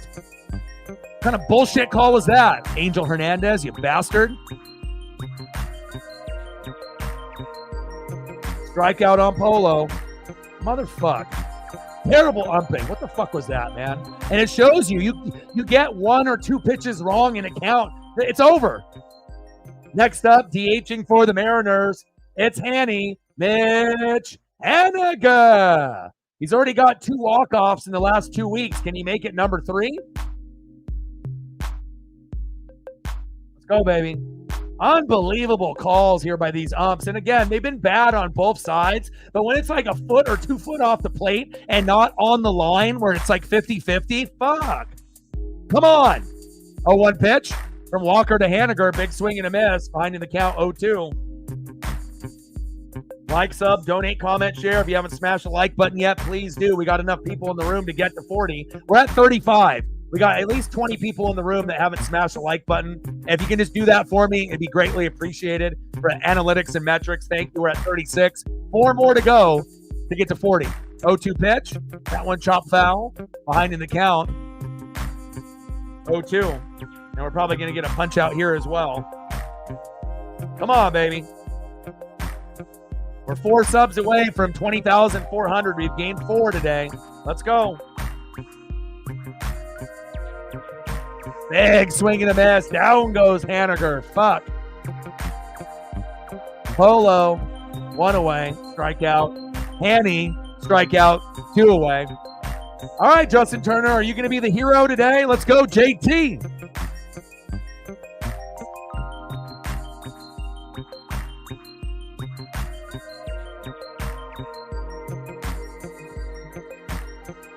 Bottom of the 9th, 5-5, Giants and Mariners. Takes a first pitch strike, 0-1 count to Justin Turner. Come on, JT. You can get a hit here. Pitches inside. 1 ball and 1 strike. At least he didn't call that 0-2. I would have lost my shit right there.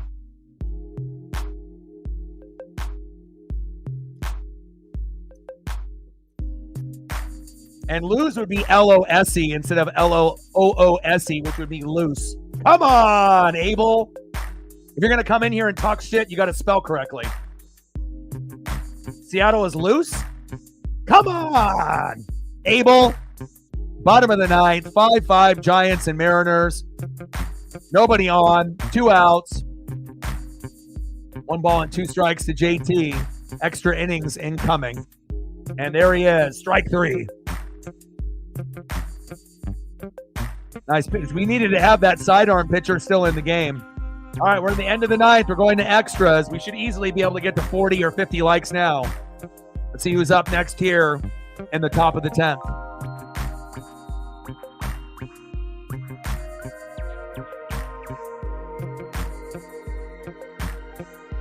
Next up for the Giants, 0 for 4 with 4 Ks, shortstop Tyler Fitzgerald. Batting second, 2 for 3 with 2 runs, RBI, and a base on ball, first baseman Lamont Wade Jr. And batting third, 2 for 4 with 2 runs, 2 RBIs, and a K, left fielder Elliot Ramos. Come on, baby.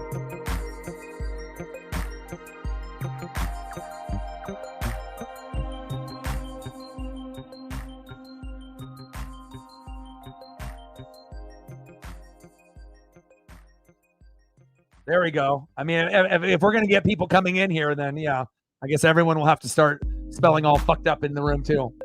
Let's go. You guys are the best. Oh my gosh. Seattle with only 1 team. Everyone's getting in on it now. See what you created, Abel, with your misspelling? Now everyone will just get on your ass now. Oh, top of the 10th, 5-5, Giants and Mariners. And if you come into the room to talk shit, you better know how to spell, or at least have spell check handy before you start talking shit to the NWSF, because you will get roasted. All right, here we go. Come on, baby. Let's see what we got going on here for Seattle. Is it... Okay, Munoz is done, so I guess they're bringing in Colin Snyder. I don't know how I feel about that. I think I would rather go with Munoz in the 10 than going with Colin Snyder, so everyone hold your breath here.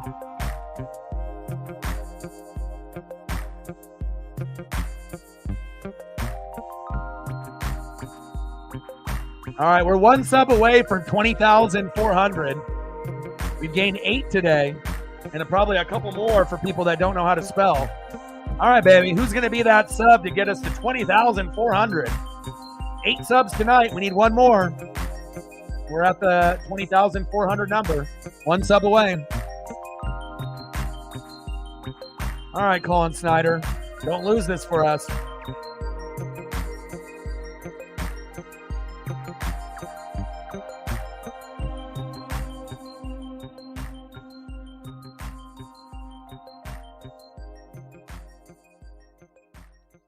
No, it's still there.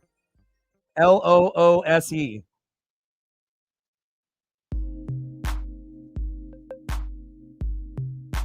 I mean, we were very loose in the 8th inning. Not so much in the 9th, though.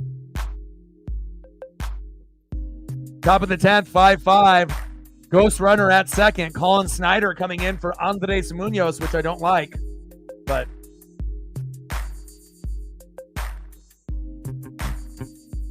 What are you talking about? Abel will be the #1 fan. #1 donator, #1 commenter. Already subbed.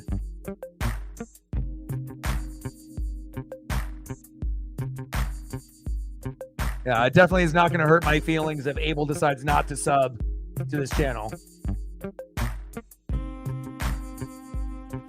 Come on, Matt. Keep it PG.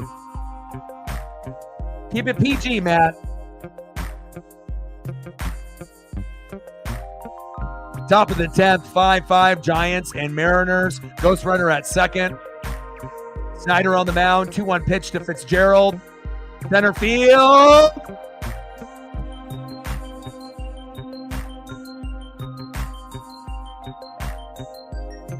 No fly zone, baby. Nice job by Julio. First day back in center field, baby.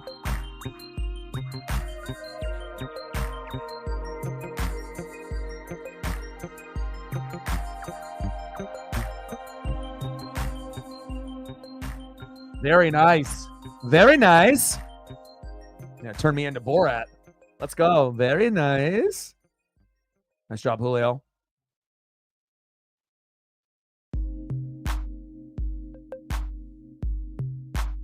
What a catch.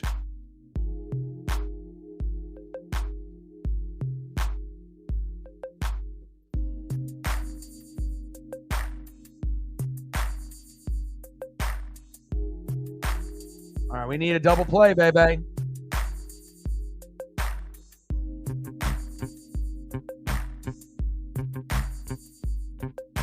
First pitch strike from Snyder to Ramos. Off the plate, should have been a ball. But that's what the ump is calling today. I like. Pitches outside, 1 ball and 1 strike to Eliot Ramos.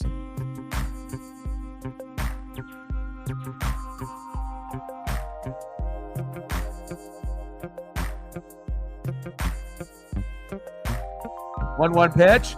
Big swing and a miss. 1 ball and 2 strikes, baby.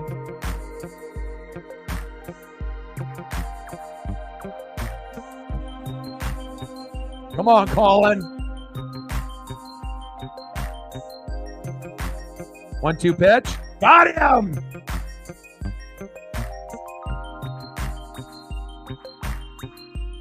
Let's go. Nice job, Colin. Mariner Moose loves it. Let's get it, baby.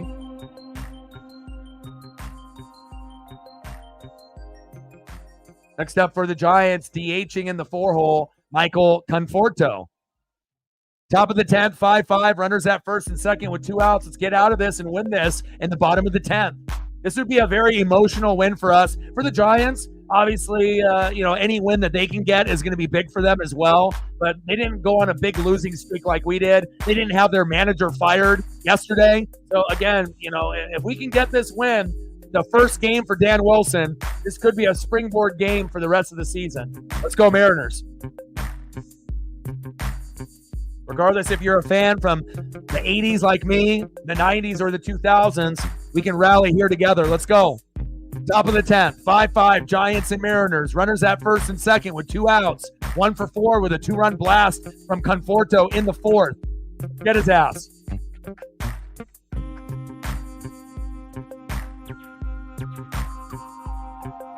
First pitch to Conforto. Big swing and a miss. 0-1 count.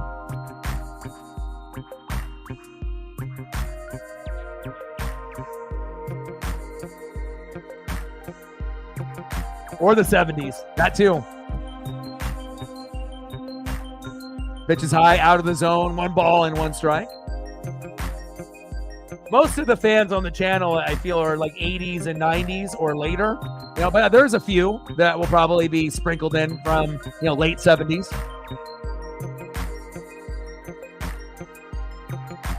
1-1 pitch. Pitch is high and outside. 2 balls and 1 strike. Yeah, and the age, gap is actually pretty crazy too. We have 2,700 regular watchers a month, which is pretty awesome. And again, 13 to 17, 1%, 18 to 24, 19%, 25 to 34 years old, 24%, 35 to 44, 20, 45 to 54, 15, 55 to 64, 11, and 65 years and older, 11. So we got all age ranges on the channel. Top of the 10th, runners at first and second with 2 outs, 2-2 pitch. Pitch is inside at the knees, 3 balls and 2 strikes. Count is full to Conforto. Come on, baby.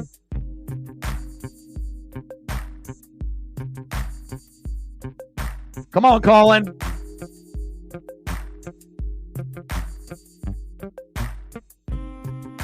Bring that electricity. We need this punch out. Let's go. We got him. We got him, baby. Got him. 3-2 pitch.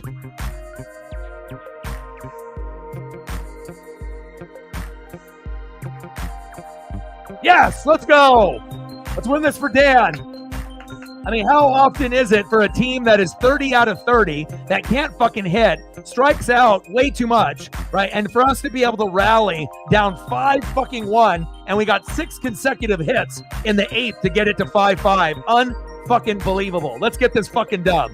Let's go. We're at 125, 75 to go to get to 2, and we better be getting close to 40. I mean, we should, based on how many people we have in the room. And do your boy a solid. If you haven't smashed the like button yet, please do. Now we're at 42. We need 8 more to get to 50. And I think we should be able to do that before the game ends. Now we're at 43, and there's at least 13 in the room that haven't done it yet. Some may speak English, some may not. We got people globally watching. So, but if you can and you can't understand me, smash the like button for your boy. Let's go. 5-5. Let's go to the bottom of the 10th, and we're going to win the game right here. Let's go. Next up for the Mariners, 1 for 4 with a run, RBI, and a K. Third baseman, Hollywood, Josh Rojas. Batting second, 1 for 3 with an RBI, base on ball, and 2 Ks. I better see a bunt drop. Shortstop, Leo Rivas. And batting third, back at the top of the order, that hit a home run earlier today. 2 for 3 with a run, 2 RBIs, and a base on ball. First baseman, Luke Raley. Let's win this, baby. Win it for Dan. The Mariner fan base needs this, baby. Let's go. And this is the first time we put a manager on the thumb, but again, it's not often that we end up firing a manager this point of the season, and we've had the same manager for 9-10 years, so got to win it for Dan. Dan is in the building. Edgar is in the building. Hopefully Ichiro will be in the building a little bit more. Let's go. Win it for Dan.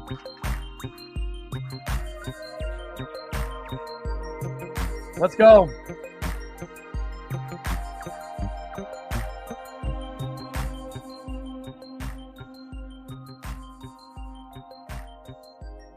It's funny, I had a person that 2 minutes ago commented on a video from like years ago, Mariners versus the Giants, right?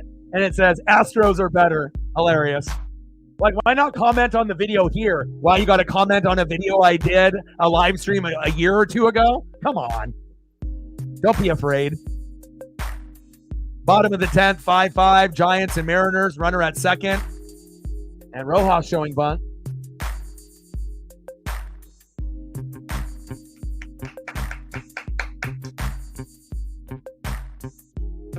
Refuse to lose, baby. 1-0 pitch. Rojas showing bunt. That's outside, man. God, this ump is terrible. Are you kidding me? Everything a foot or 2 feet off the plate is a strike. Christ. It's like we're just trying to drop the goddamn bunt down, and then you're not even letting us do that. 1-1 pitch. Terrible bunt attempt there by Rojas. 1 ball and 2 strikes.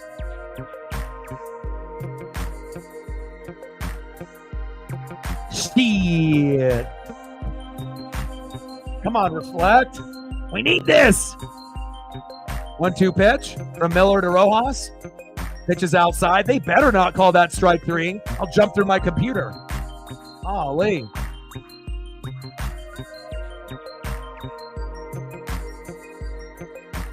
They got Demo at second. 2-2 pitch to Rojas from Miller. Crushes that one foul. 2 balls and 2 strikes. Keep that bat alive. Let's go. Come on, Josh. Bottom of the 10th. Runner at second. Demo. 5-5 game. 4 runs in the 8th. 6 consecutive hits to come back from 5-1. Win it for Dan. 2-2 pitch. Miller to Rojas. Got him. Nice punch out by Miller. 1 away. Okay, Josh. Next up, shortstop, Leo Rivas. 1 for 3 with an RBI, base on ball, and 2 Ks. And let's see if he tries to drop the bunt or if he just tries to hit the ball like he did in the 8th.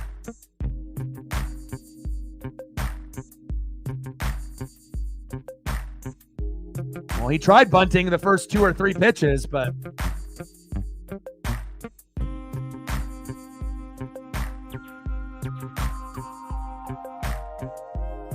Demo to third. Safe.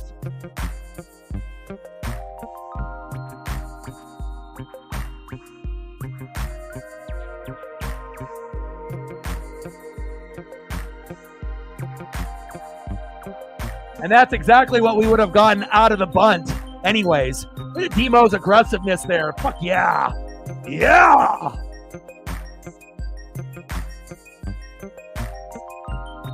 That's our guy. Demo. Nice job making up for that bunt attempt by Rojas that didn't work.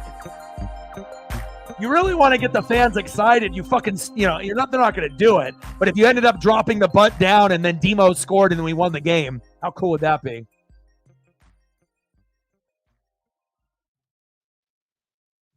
Oh, you know it, baby. But the real key is, are you wearing the jersey right now like I am? Or is it hanging in the closet? Because if it's in the closet, you better go get it. Now they're trying to challenge if he was out at third.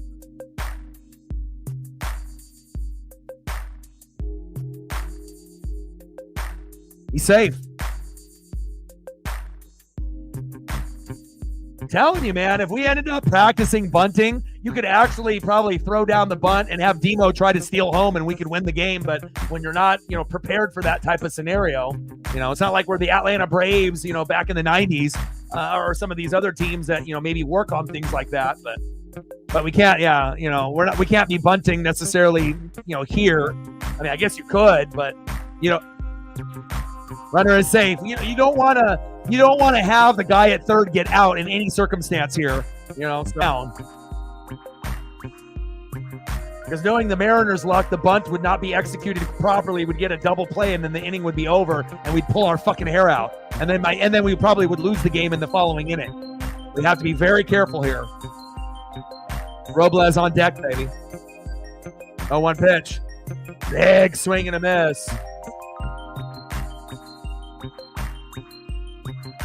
I mean, you could bunt here. You could, but again, you got to make sure it's in play. All those people back in the day that bunted with 0-2 and then ended up going foul and then you're out. That's a big reason why a lot of guys won't bunt with no balls and 2 strikes. Pitch is low in the zone for a ball. 1 ball and 2 strikes to Leo Rivas. Come on, baby.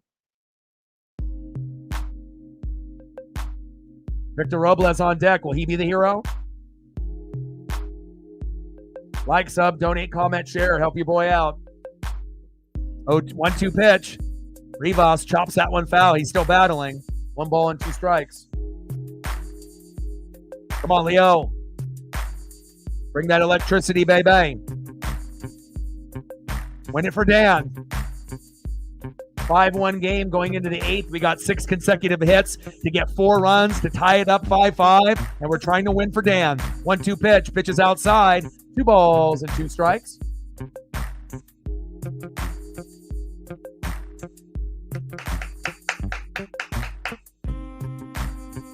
Come on, Mariners. We've already been through a lot of heartache and heartbreak in the last 3 weeks. 2-2 pitch. Reba.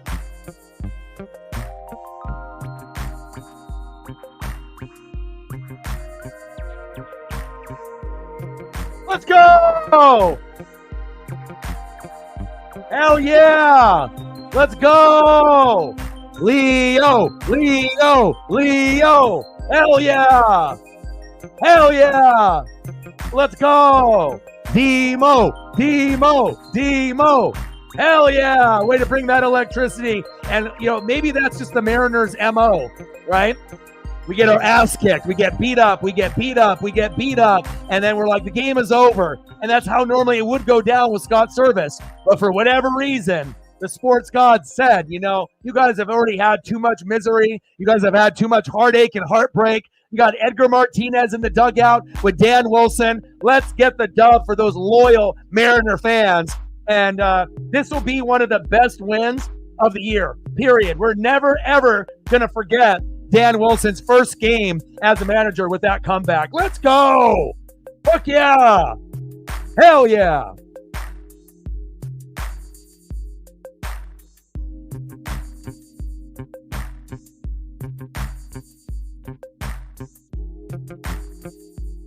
And when the Mariners win 6-5 in the bottom of the 10th, what do? We dance. Mariners win. Mariners win. Mariners win. Fuck yeah. Let's go.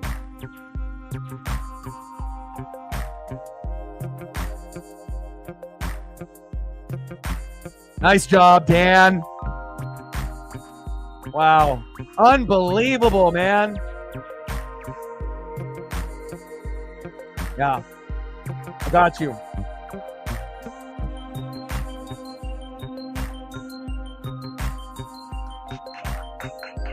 Yeah, and especially when you end up having, Giants fans or any fan that comes in here to kind of talk shit.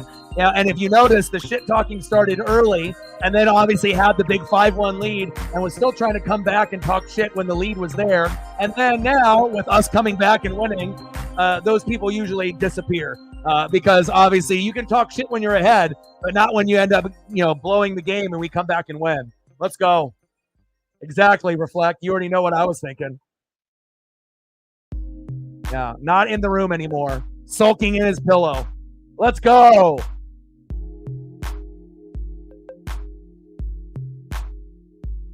Awesome to be able to see Leo Rivas, be the hero as well. Hell yeah. I love it, man. And you can always tell, when people are, they're trying to do it in a way where they're trying to be rude, right? But they're trying to do it in like a positive way. You know what I mean? They're trying to not get kicked out of the room, but they're definitely trying to test the room a little bit, Like, how you feel about the game right now? How the fuck do you think I feel about the game when we're down 5-1? Like, what the fuck do you want me to say? Things are not going good. But of course, I didn't get triggered by that comment.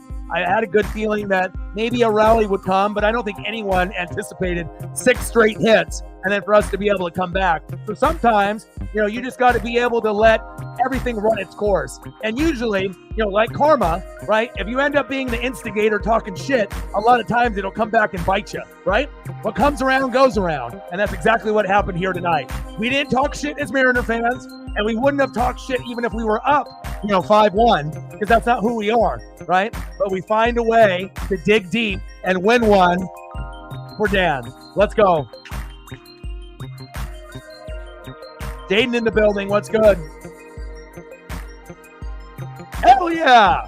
That might be the best win of the season. We've had a couple walk-offs and we've had a couple big wins. But to me, this one, with everything that has happened, to us at this point, we're 2 likes away from 50. We haven't smashed the like button yet. 1 more like away from 50. I know some of y'all are in here that haven't smashed the like button, but we only need 1 more.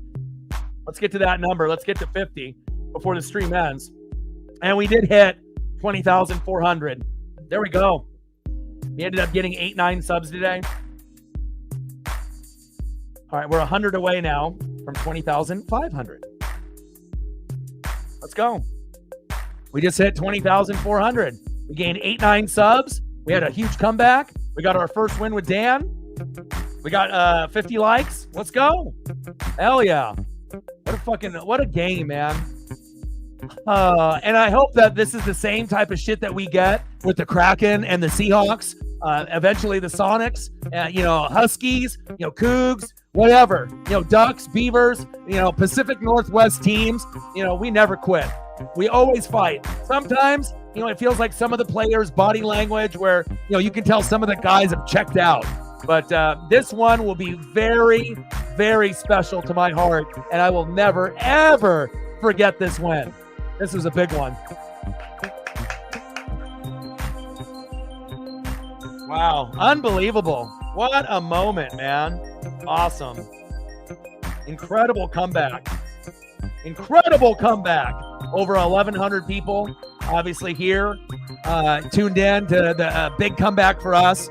And again, you know, we've been down before, but let's be honest, when we even get down 2-1, sometimes we feel the game is over. 3-1, you know, 4-1. You know, once it gets to that kind of number, when you're down 3 or 4 runs, knowing that this team can't really hit normally on a regular basis, a lot of times, you know, we're checked out. You know, maybe some of us are still believing, you know, and some people have given up, but that's why, you know, that I do almost every single game throughout the year, because you never know when that game is going to be the game of the year. You know, that memorable game. And I guarantee when we ended up being down 5-1, how many Mariner fans turned the TV off?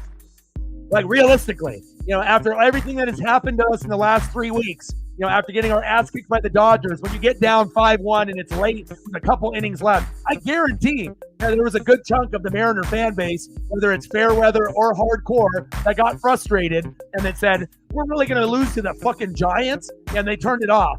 And then now they're checking their phones and thinking, damn, I just missed the biggest comeback in 2024 and getting the first big win for Dan Wilson as manager. And I really appreciate all of you that stick with it. You know, I'm not going to have the bias. I'm going to be the most positive.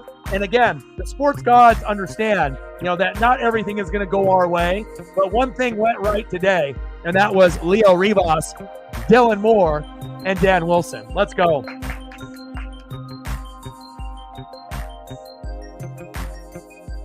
And maybe, you know, some of the fans of the other teams or the Mariner haters will learn their lesson not to come in here and talk shit. But it's okay. You know, that's fine. We will always be the underdog. You know, even if we end up being a great team and make it to the World Series, we're not going to be favored. We're always going to be the underdog. The Kraken will always be the underdog. The Hawks will always be the underdog. But sometimes that's the way that we like it. You know, we'll find a way no matter what ends up happening. Awesome game, man. One of the best games of not only 2024, but that might have been one of the best stretches from the 8th inning on that I've seen in a minute. 6 consecutive hits. I don't think we've done that all year. And if we have, I mean, they'll be talking about it obviously post-game here as well. Man, that felt good. Now I got to go take Paisley for a late walk, and I got to eat dinner. It's obviously late. But what a win. And again, I will be here tomorrow. And let's take a quick look at the schedule.